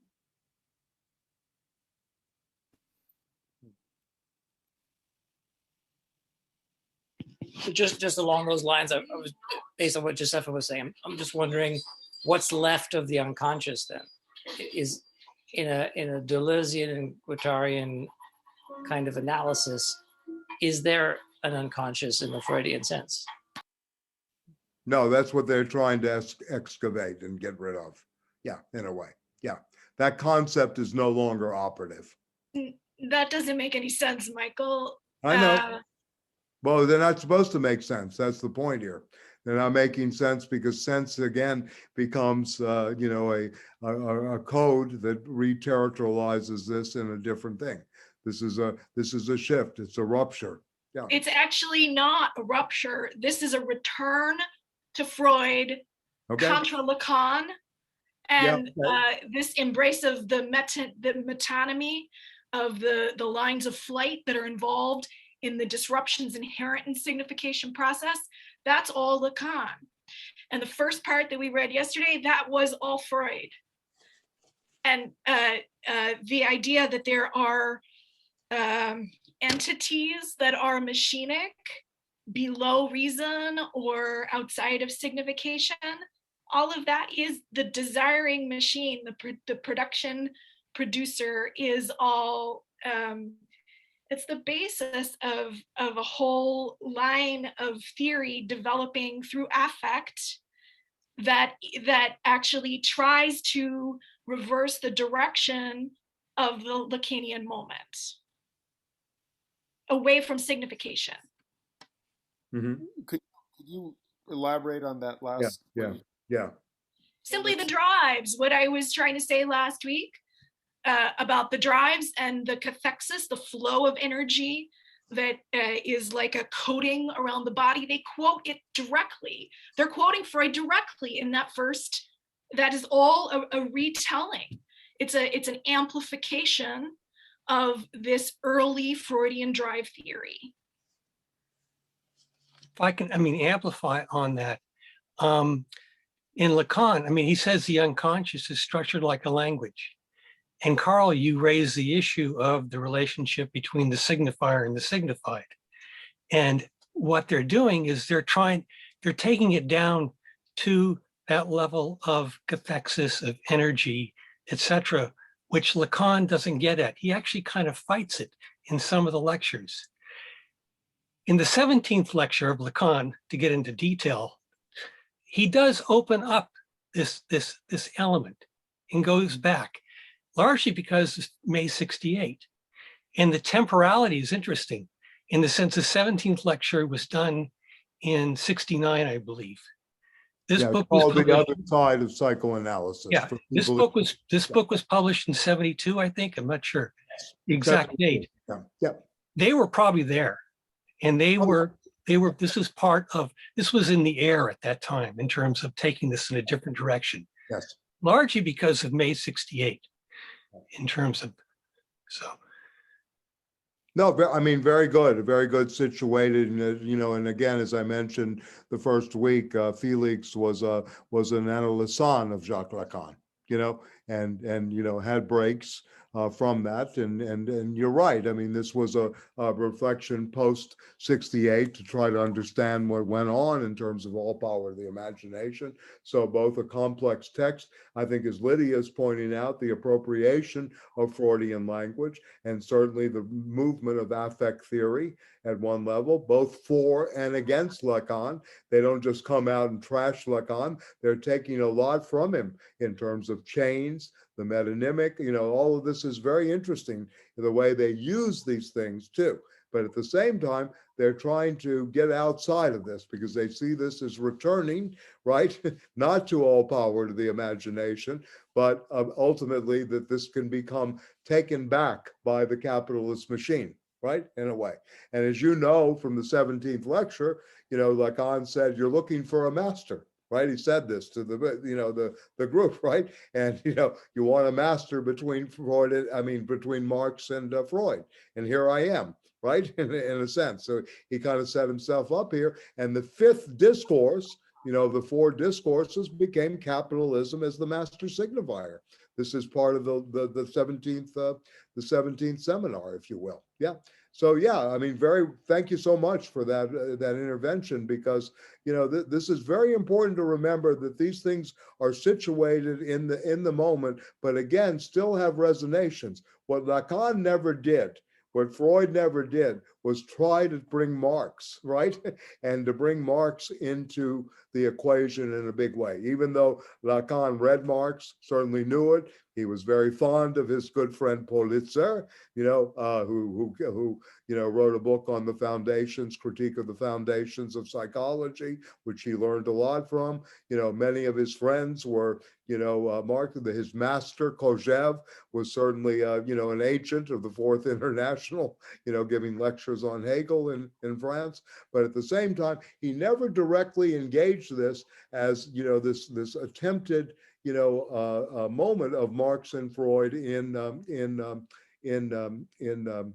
Anti-Oedipus, or what was happening around May of 68. Yeah. He does actually. It's oblique, of course, but the image of Coca-Cola. Yeah, I know. Yeah. Right? And the enforced jouissance of globalization. It's all pretty directly, I think, reflected right here. Well, yeah, it's not like Lacan's outside of that. I'm not saying that in a sense, but there was never this attempt to kind of build a synthetic, grounding or a new kind of synthesis between, again, displacing, the traditional attempts to do Marx and Freud together, right? In a way.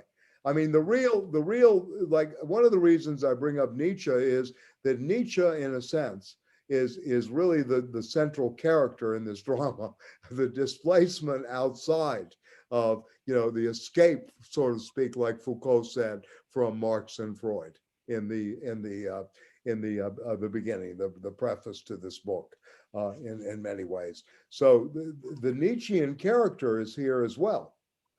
That's working out, that's happening. And I agree with you about affect theory and all these things. Yes, of course. And I think they're extremely well aware of this. I mean, listen, again, Guattari is at one of the most progressive mental psychiatric clinics in the world. He's studying this through patients. There's group fantasies at work. If you read some of the case studies, and we see this later in the book, we're just getting started. I mean, I hate to say it, I know, but the book goes on and on into many other levels here about, the psychoanalytic. This is building towards something, again, if you just look at some of the things here, Oedipal turning point in psychoanalysis, right? How the delirium becomes flattened out in Schreber, right?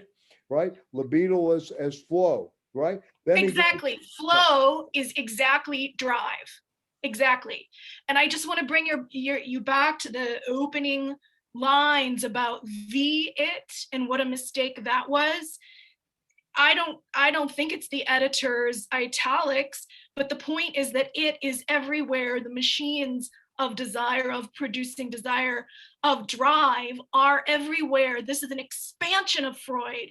And instead of the unconscious, they're preferring a different model, the original version of drives as the unconscious. Okay.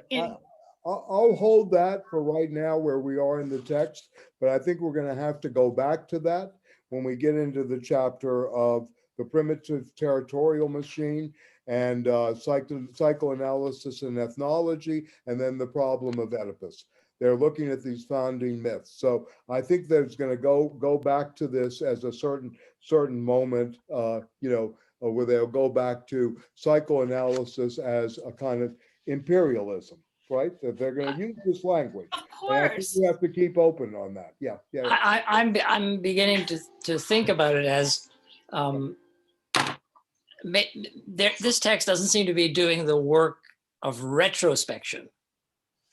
It's actually maybe doing the work of prospection. Right, it's looking forward, not backwards, and there's a kind of constructive operation going on, not a deconstructive operation.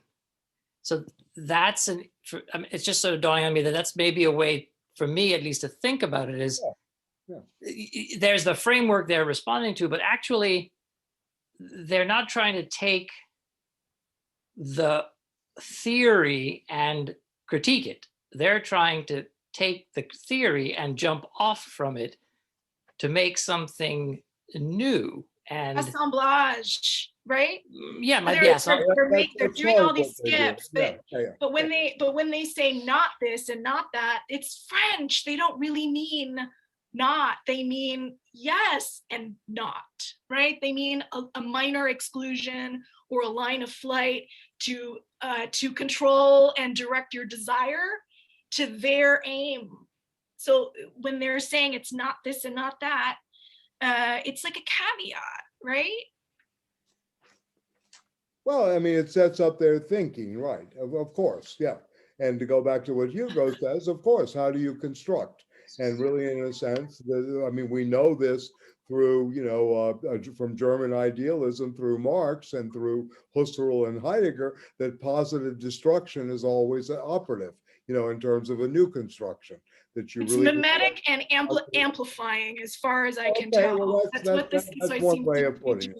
Yes, yeah. But this is a positive destruction, and if you look, we haven't gotten there yet. I don't want to jump to the end and the tasks of schizoid analysis, but there is a departure here from, not only traditional, but even advanced psychoanalysis, the Lacanian versions, the other versions, object relations, towards something they want to propose as schizoid analysis. And what they're looking at, a whole different type of body of literature, and remember, they're also looking at, Freud is looking at Goethe. He's looking at Greek tragedy, etc. He's educated in these models, right? It's not a complex that comes out of ancient Chinese civilization. It's Western civilization that this complex emerges, right? That plays out, in many ways. And so this is also a point of where people are in terms of the models in which they're framed, and they're aware of this. This is why they're listening to, the William Burroughs, who had no truck with psychoanalysis at all. None at all, right? None at all. He didn't want anything to do with it.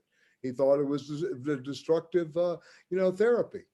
So in the spirit of Deleuze and Guattari, could we avoid maybe summarizing entire thinkers in one go, because they are reading thinkers against each other? They're selectively jumping off, and they have not dismissed the unconscious, Freud or Lacan or even Klein. So I just request that we suspend a kind of dismissal or an anti in the Anti-Oedipus. You want to be an anti-dismissal. Okay, I'll put that in the right? An anti-dismissal. I like that. Yes. Okay. Absolutely, Lydia. I hear you. Yeah, we'll do connective synthesis around the anti-dismissal as well. We'll try our best. At the same time, we have to keep a critique up, and I want us to situate this. Again, I'm not an expert here, but I think I see what they're doing, and what they're up to here. In a way, what they're taking on and why they're taking it on. But we'll return to that. Yes, Carl, please. I'm sorry. Yeah.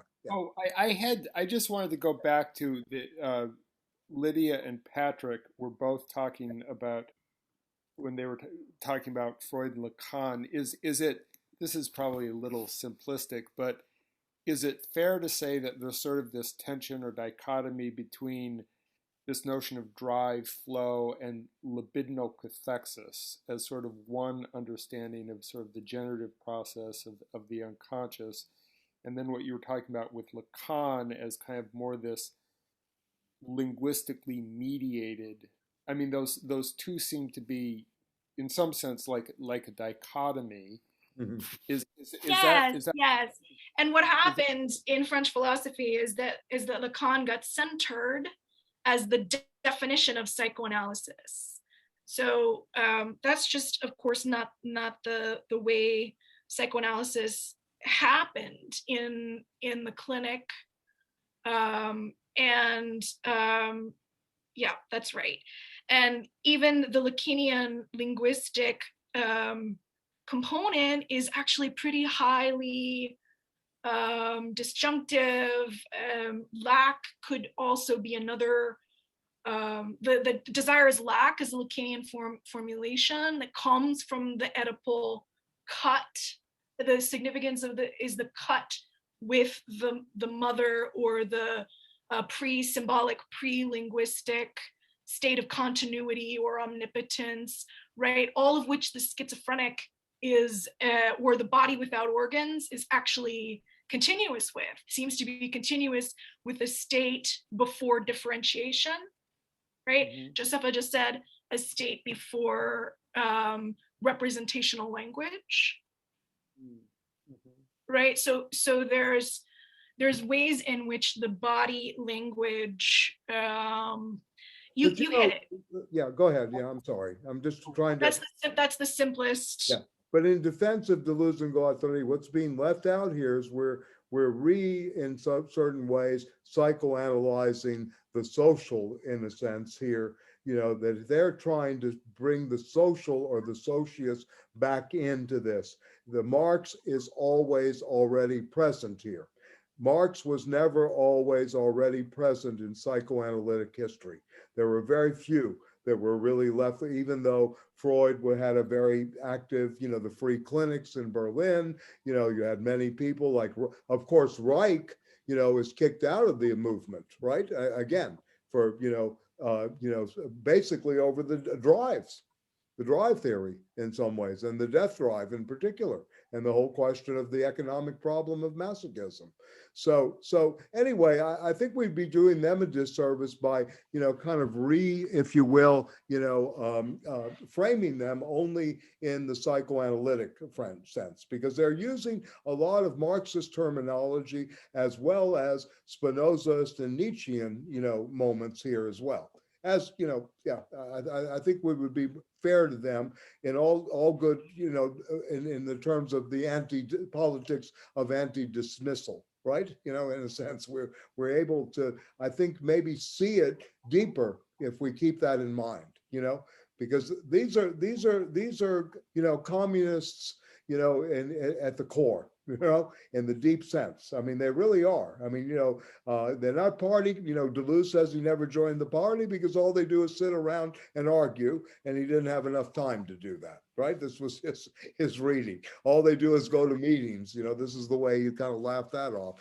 And Felix, was a member, card-carrying member for a while, but he was, then he got out of it. So in a way, they're coming out of a very politicized position here.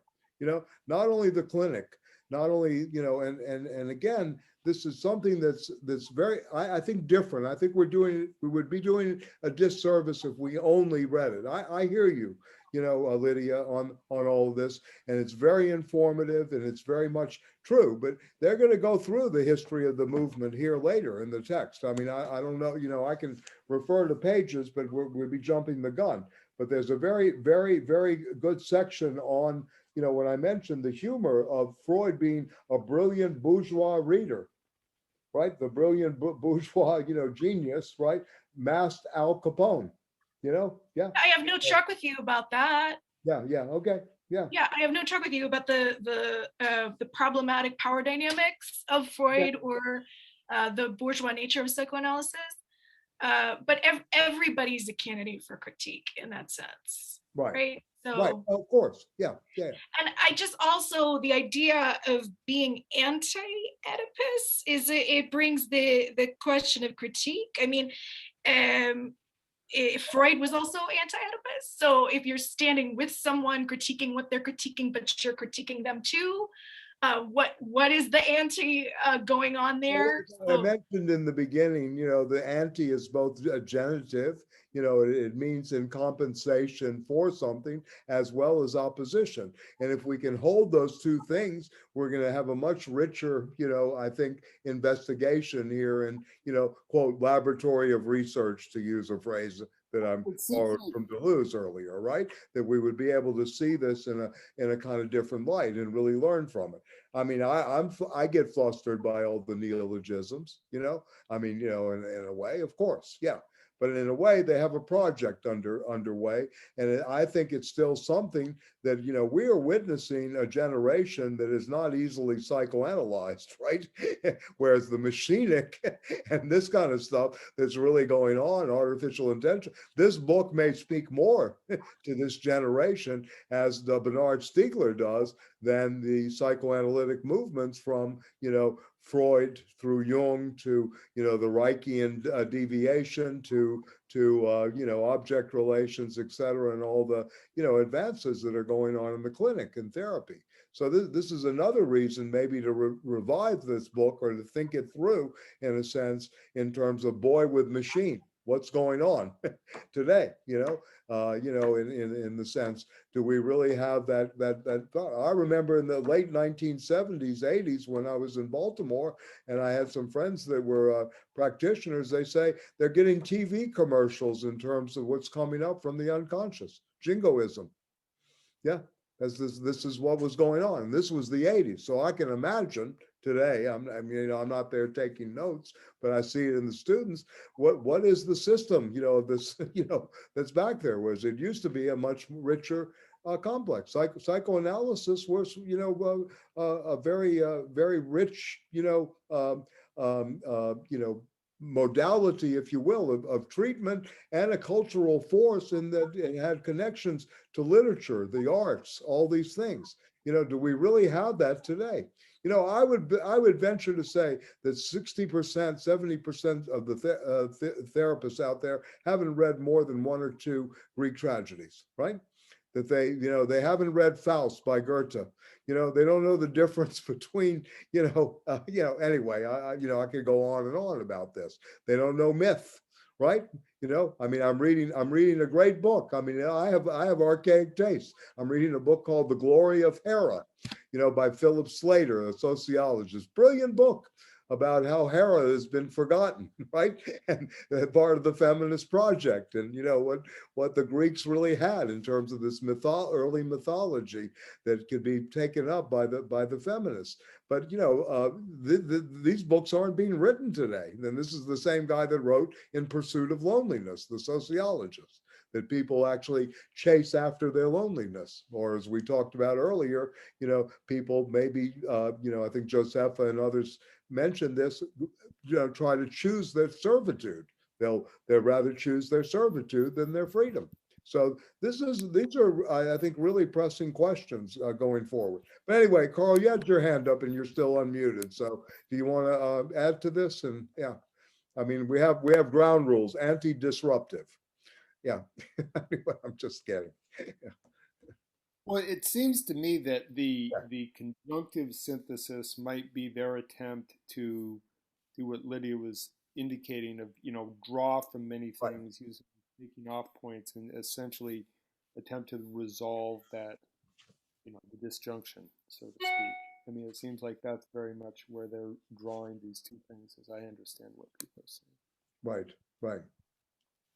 Okay, well, we can hold that too. The conjunctive synthesis is connected to the psychological, by the way, in terms of their three categories: the physiological, the semiotic is the disjunctive, right, and then the conjunctive is the psychological, right, and the conjunctive is actually emerges in capitalism.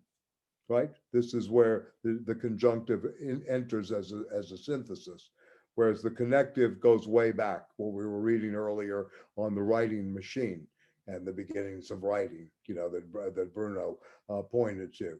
And then, of course, the semiotic was really in the double bind is so filled with mixed messages that there is no meaning, there is no signifier in a certain way because of so many messages coming in the double bind. So that this is where they develop this kind of semiotic, I think. Yeah. So anyway, I think this is good to keep in mind because again, they're trying to look at, quote, the movement in civilization alongside of this as well. They're way up there, obviously. This was multiple, plateaus, if you will. This is a view not from, just, street level angles, right? This is, like a very, very broad view at one level and also through clinical practice. And I think that makes it more engaging in many ways, that you have this kind of, movement back and forth, this kind of libidinal flow, if you will. Yeah. Just that, one thing that we've been talking mostly about Freud and psychoanalysis, but there's a question of Marx, and they also try to talk about the body without organs and equate that to capital. And I'm very interested to see where they go with that. Right. I have a lot of reservations. I feel like I know Marx better, and I don't know if I would think that what Marx is talking about with capital is a body without organs. I think it's closer to a productive process and an energy and a flow that's constantly generating and regenerating. Yeah. But it's interesting to see where they will go. Okay, I'll just give you two chapters since this is a primary interest of yours that you might want to focus on for that kind of analysis.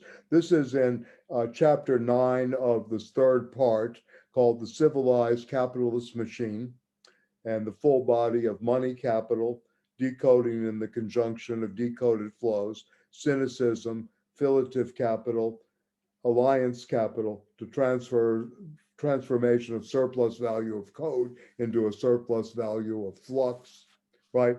Two forms of money, two inscriptions, all of this. And then the next section 10 of part 3, which is capitalist representation, how the capitalist state is its relationship to the primary state, to the Urstaat, those founders of the Urstaat, in many ways. And, again, and this is in the section called Savages, Barbarians, Civilized Men, which is their way of doing Marxist history from the ancient slave society to feudal or, feudal society to capitalist, as 3 modes of history, And again, you probably know this. I don't know if you know the work of Kojin Karatani, but he's incorporated a lot of this into his book on modes of exchange, not modes of production. I don't know if you know his work, Japanese thinker. I know it. I haven't read that book, but okay, yeah. He picks up on some of this and does it in a much more logical, way, to try to apply it to, how we got to where we are today. Yeah. So again, there's a lot of excavation going on here, and I agree with Liddy. We should, it's a good policy to be anti-dismissal, but at the same time, they're playing upon that, and you bring up a good point, Carl. The connective synthesis could be operative at that level, right? How do you connect, and then ultimately, how do you have the conjunctive, the and? How does this work? But at the same time, they are really trying to leave behind what they consider to be, very reductionistic attempts to look at where they are where capital is in 1972. And as Patrick pointed out, this is a response somewhat to the other side of psychoanalysis and Lacan. It's both for and against, right, in some ways. And, despite whether you like Lacan or not, he was the father figure, right, to a whole generation of French psychiatry, and certainly, the movement in the United States. He was here. There was a salute, 1966, and the structuralist controversy. When Lacan came up with that great metaphor, the unconscious, the best image of the unconscious is Baltimore in the early morning. Everybody went to that hotel room to get the best image of the unconscious because he said this. So, that's where he gave this talk. And again, Lacan, again, was another kind of, hip hop artist in the sense that the intermixing of a subject otherwise was the name of his talk. So this is not easy stuff. Where we're just getting an explanatory model, right, or a logical treatise, or this is the commodity form, and we're going to go through many levels of exchange value, use value, into the fetishes, etc. It's not written this way. They don't think this way. It's kind of, again, so yeah. And Lacan once said, I know I mentioned this last when we were a couple of classes ago. Lacan once said, "I am just a poem being written." He said this. He didn't say it was a machine that's being inscribed, but he said, "I am a poem being written." This was one of his, metaphors. Beyond the language, the unconscious is structured, and the emphasis he always said was like a language. Yeah, he never said is a language, like a language. It is structured. The structure being the important part, and like a language. So yeah. So please, again, Carl. Yeah.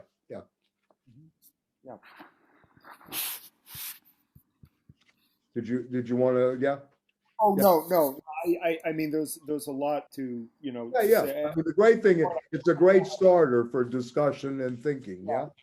I think that just to state what I said, I think that I find it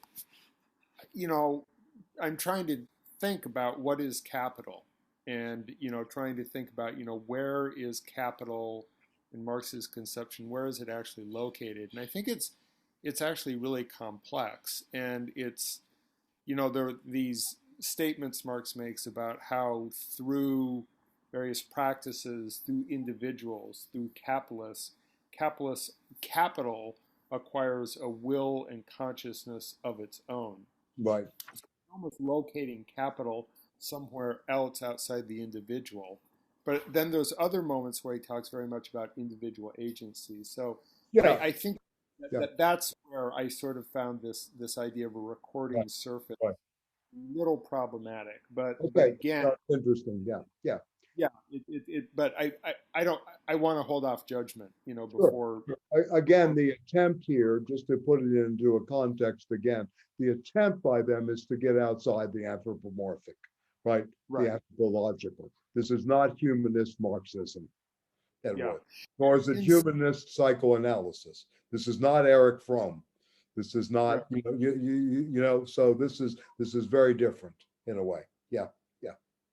I mean, it's almost, there are passages in Marx where it's almost as if he's indicating that capital becomes conscious of itself through the capitalist as the personification of a kind of a logic or a kind of a process, which is a very interesting idea because capital is not a subjectivity, but it operates in and through a subjectivity. It's not coterminous with that subjectivity. So but I don't really know what that really means in terms of how we really think. So. Well, I think it'll be, I mean, for lack of a better term, again, fascinating and very interesting once we get to that section on the savages, which we'll talk about inscription and the notion of the formation in the quote connective, the process of schizoid process, the connective, which is the physiological, right, and the inscription and the desiring production, and then of course the disjunctive, which is occurring in the semiotic realm, right, as sign systems, et cetera. And then finally, in the psychological, the conjunctive, which is really about the historical from the savages to the barbarians to the civilized, right? And I don't know if you've seen maybe one good image of this in cinema history is Godard's Weekend, in which the garbage, if you remember the two, the Arab and the African, North African drivers of the garbage truck pick up the bourgeois couple and give them a ride, right? And this is in the film Weekend. And then there's a wonderful sequence, and you can, I mean, obviously Google this, of a reading of Engels, The Origin of the Family, Private Property, and the State. And, in a way, they're obviously taking their point of departure here from savages, barbarians to civilization. And, there's this is very beautiful. This would really maybe help to see this cinematically reproduced. Weekend is 1967, I think, when Godard made that, and I don't know if you remember at the end, there's a section called Totem and Taboo.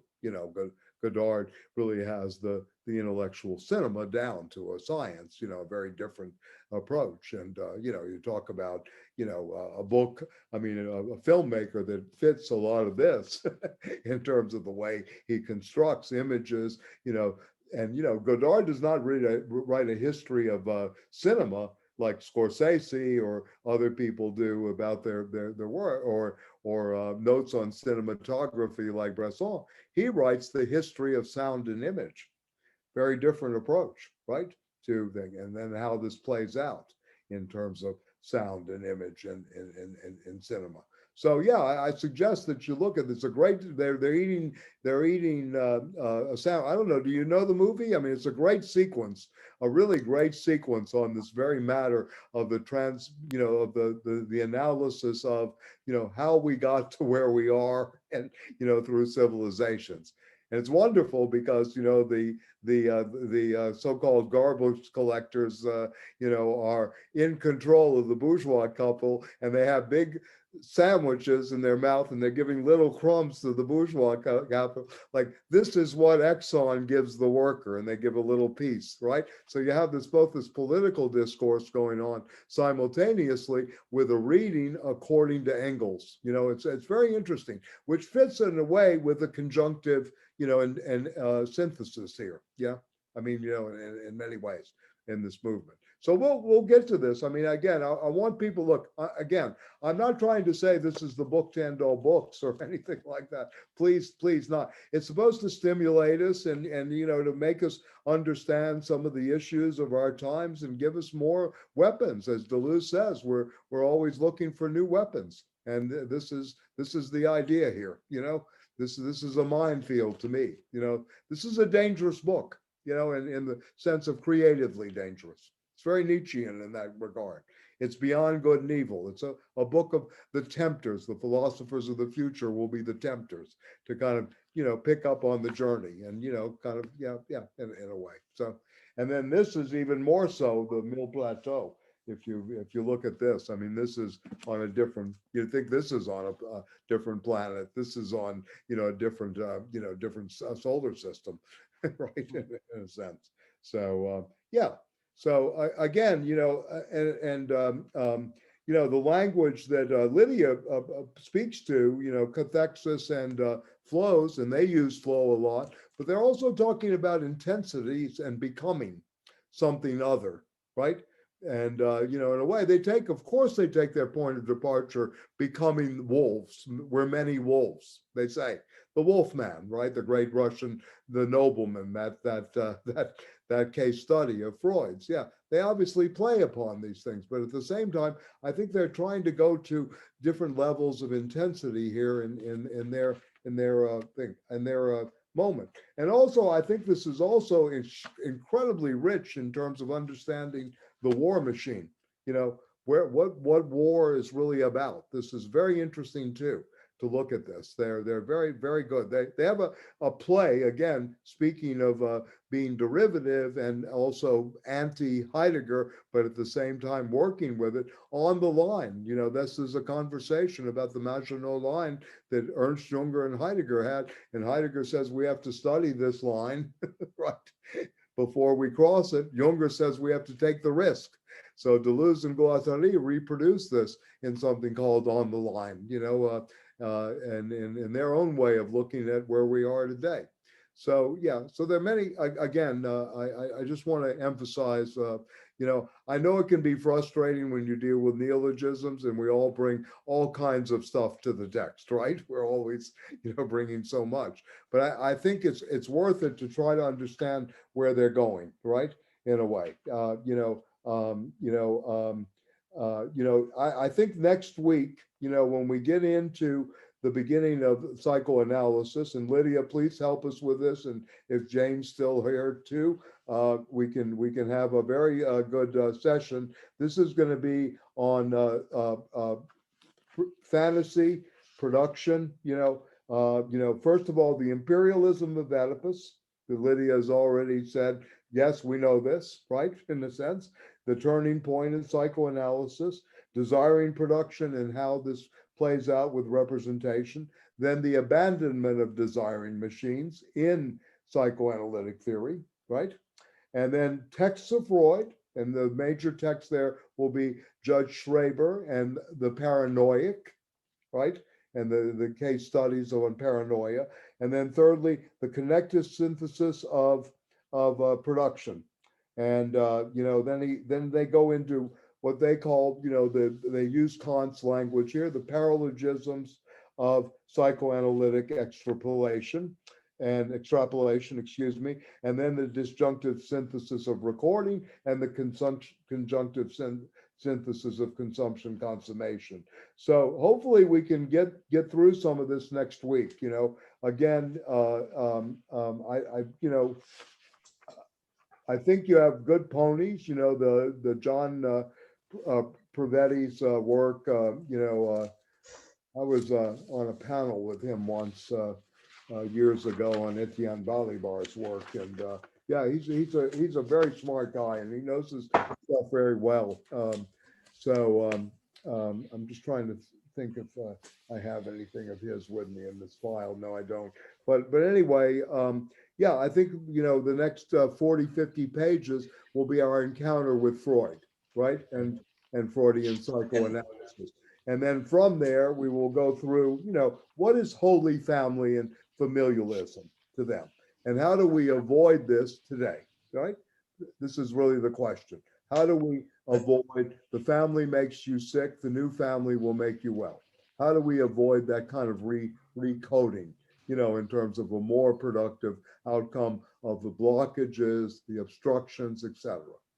I'm interested in, like Marx, for me, the attraction has always been the creation of the human being we could be, right? That possibility is always higher than actuality. Yeah, go ahead, Bruno. I'm sorry. Yeah, no, I mean, I don't know if we had the time, but it would be nice to touch on at least 2 points, two phrases, really. That, and by the way, I had to say, when I said there is this critique of the unconscious, a certain no idea of the unconscious, but this is one of the 2 points that I wanted to maybe, if we could touch on, when they say the unconscious is an orphan.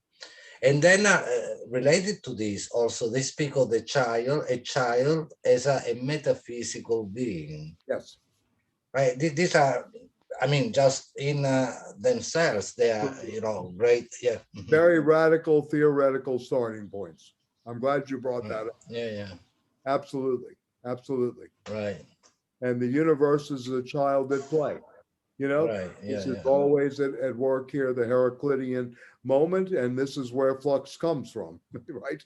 In so many ways, and you know this through your own work and the pre-Socratics and your course on that too. Right. So excellent. Yeah.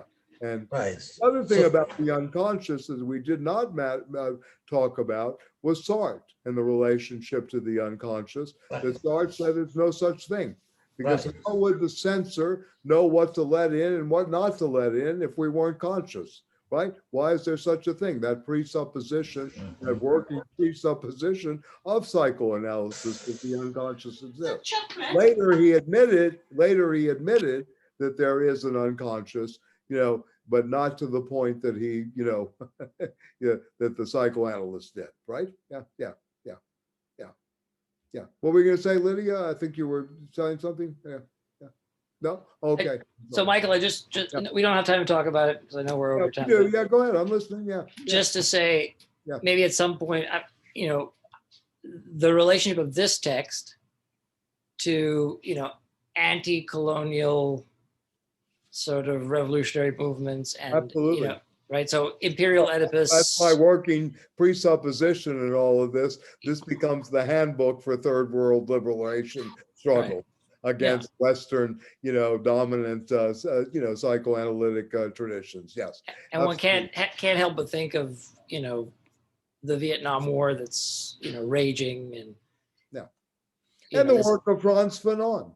In many ways, that Fanon, even though he was a student of both Merleau-Ponty, Sartre to a degree, he went to Lacan seminars in the beginning, Fanon broke. I mean, you read Black Skin, White Mask, you can see a very different approach to all this stuff, right? Many, many ways. And that plays out later in other figures. And you look at, what Edward Said said, are we going to psychoanalyze 1 billion Arabs, right? In a sense, he wrote a very good book on that. And, if you're interested in this too, on YouTube, and I don't know if Jeremy's here, but still here, but anyway, that Kwame Ture, formerly Stokely Carmichael, has a wonderful analysis of Moses and monotheism that's on YouTube of Freud's, metapsychological work, his quote, anti-Semitic text. Moses was an Egyptian that, upset a lot of people when he wrote that. So yeah, Kwame Ture has it. Yeah, you wanted to say something, Patrick? Yeah. It's a great lecture he does. Yeah, you're muted though. Yeah, I did that. That's Edward Said's point in his book on Freud. Yeah. In terms of Moses and monotheism. Yes. But anyway, that was all. Yeah. Okay. Yeah.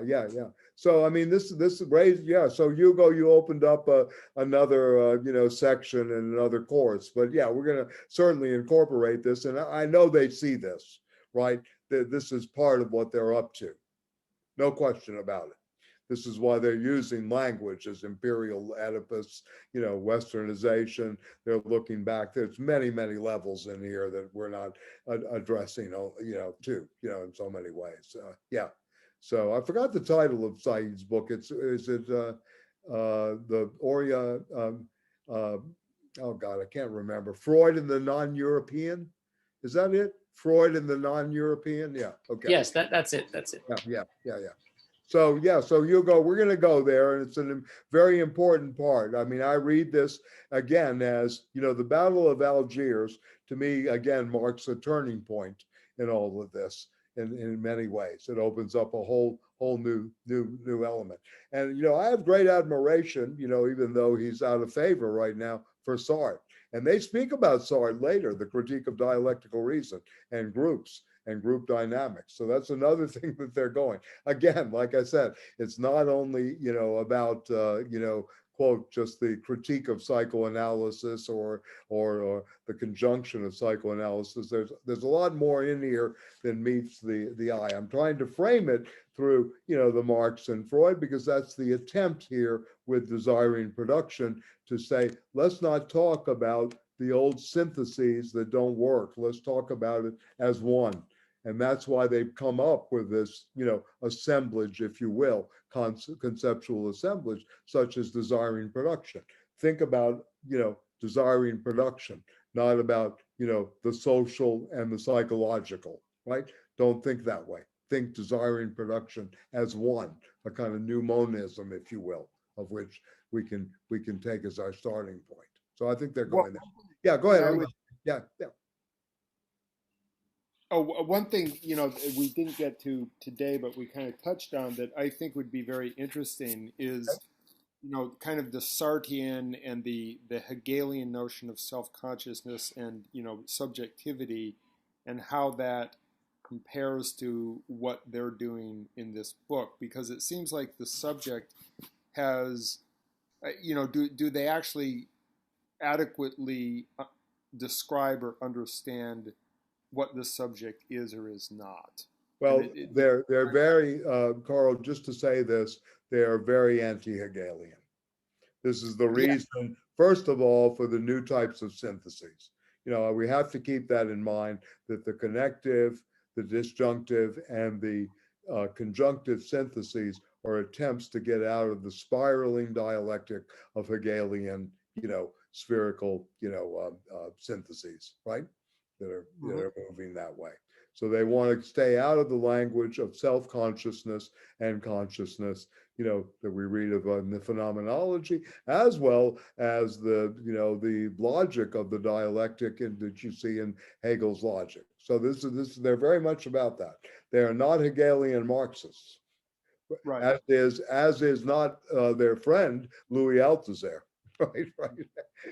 Another one, right? Yeah. So yeah. Oh no, I mean, and it's as you said, Sartre has fallen very out of favor, but I think that he has a different way of approaching some of these questions that's very interesting, and that I think draws on Kojève and a certain reading of that tradition. Yes, I'm with you on that. Yeah. This is an earlier language of subjectivity that is now, being displaced by who's about ready to speak, Bruno, among others, in terms of singularity, and the subject and overcoming the subject. Yeah, go ahead, Bruno. No, also because, and that's the end of page 48, and then on page 49, the question of a metaphysical, a child as a metaphysical being, and the unconscious as an orphan. They also say that precisely, I'm reading, for the unconscious is an orphan. This is line 5 from the top. I have it underlined. Yes, good. And produces itself within the identity of nature and man, right? So the identity of the human and nature by itself is an overcoming of the whole paradigm of the subject and subjectivity, whereby you need the subject and then the object. I mean, so that, okay.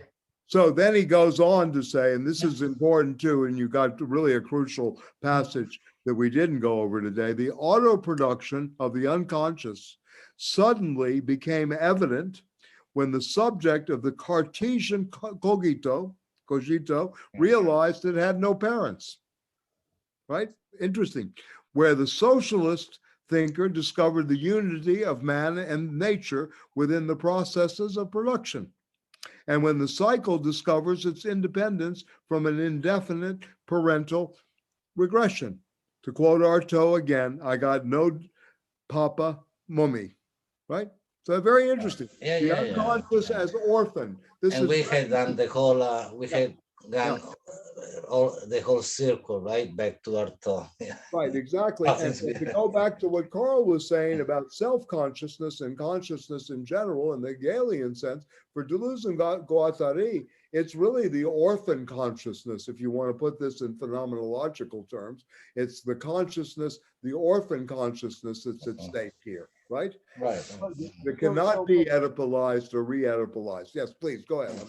Well, but the question I have then is where I see something missing, but maybe they get to it later, is intersubjectivity, because I was looking again at Kojève and a little bit of Hegel, and the self-consciousness is not sort of subsistent inside itself. It's produced in the relation to another desiring subject. Right. Right, and it emerges out of the desire for recognition, and that's what I would be very interested Struggle in. to the death. Yeah. Right, and that how do they? Because I think that's the very important moment in Sartre and in Hegel, is that there's a relation, and that the subject emerges. The subject is not the Cartesian subject. It's a process that emerges out of inner subjectivity about mutual recognition. And the struggle. Carl, if I may say, Carl, no, because that's very interesting. But there is, by the way, no, this. Actually, in a book on trans-individuality, which is the concept by Simon Don that I mentioned, there is a book by Jason Reed called "The Politics of Trans-Individuality," in which he highlights precisely, among other things, the difference between intersubjectivity and trans-individuality. So intersubjectivity is precisely that modality whereby you had to have two subjectivities, two individuals, and so on and so forth. Whereas trans-individuality, and I go even further, like trans-individuality, or the fragments that they mention at the beginning of this at the outset of this chapter on the whole and its parts, is something that goes beyond that. I mean, the aura that forgets, dismisses that as a central modality of life, reality, as well as analysis, right? So, I mean, the question of the subject, of course, remains important in many ways, but this is one of the attempts at really getting rid of, I believe, the whole paradigm of subjectivity and intersubjectivity as well. That. There's no question about that. It is that. Right, yeah. And when you say trans-individuality, that's a presupposition that goes back to Spinoza, right? Of natura and naturen. You know, there's, right. I mean, this is a presupposition that is already with us, right? It's not a new term in a certain way. Yeah. But and it is right. In the outset, just one last thing, that they speak precisely about this, or that chapter. They say, the end of the first paragraph of on page 42, it's a matter of multiplicity. Desiring production, that's the end of that paragraph. Desiring production is pure multiplicity, and not one, not a unit, not. Let me just go to Carl's question once again, and maybe this will help in terms of this question of intersubjectivity and where they're going. In chapter 6, where Bruno was just reading from, there's a very good quote here about Maurice Blanchot, right? And the difference between what we're talking about is subjectivity and the struggle for recognition between intersubjectivities. He cites, in conversation they speak to, Maurice Blanchot has found a way to pose the problem in the most rigorous terms, right? At the level of the literary machine. This is on page 42 in the first section. Everything functioning at the same time, desiring machine, but I mean hiatuses, ruptures, breakdowns, failures, stalling, short circuits, they cover the waterfront. But anyway, so Blanchot, in terms of how to produce, how to think about fragments whose sole relationship is sheer difference. Fragments that are related to one another only in that each of them is different without having recourse either to any sort of original totality, not even one that has been lost, and or to a subsequent totality that may not yet have come about.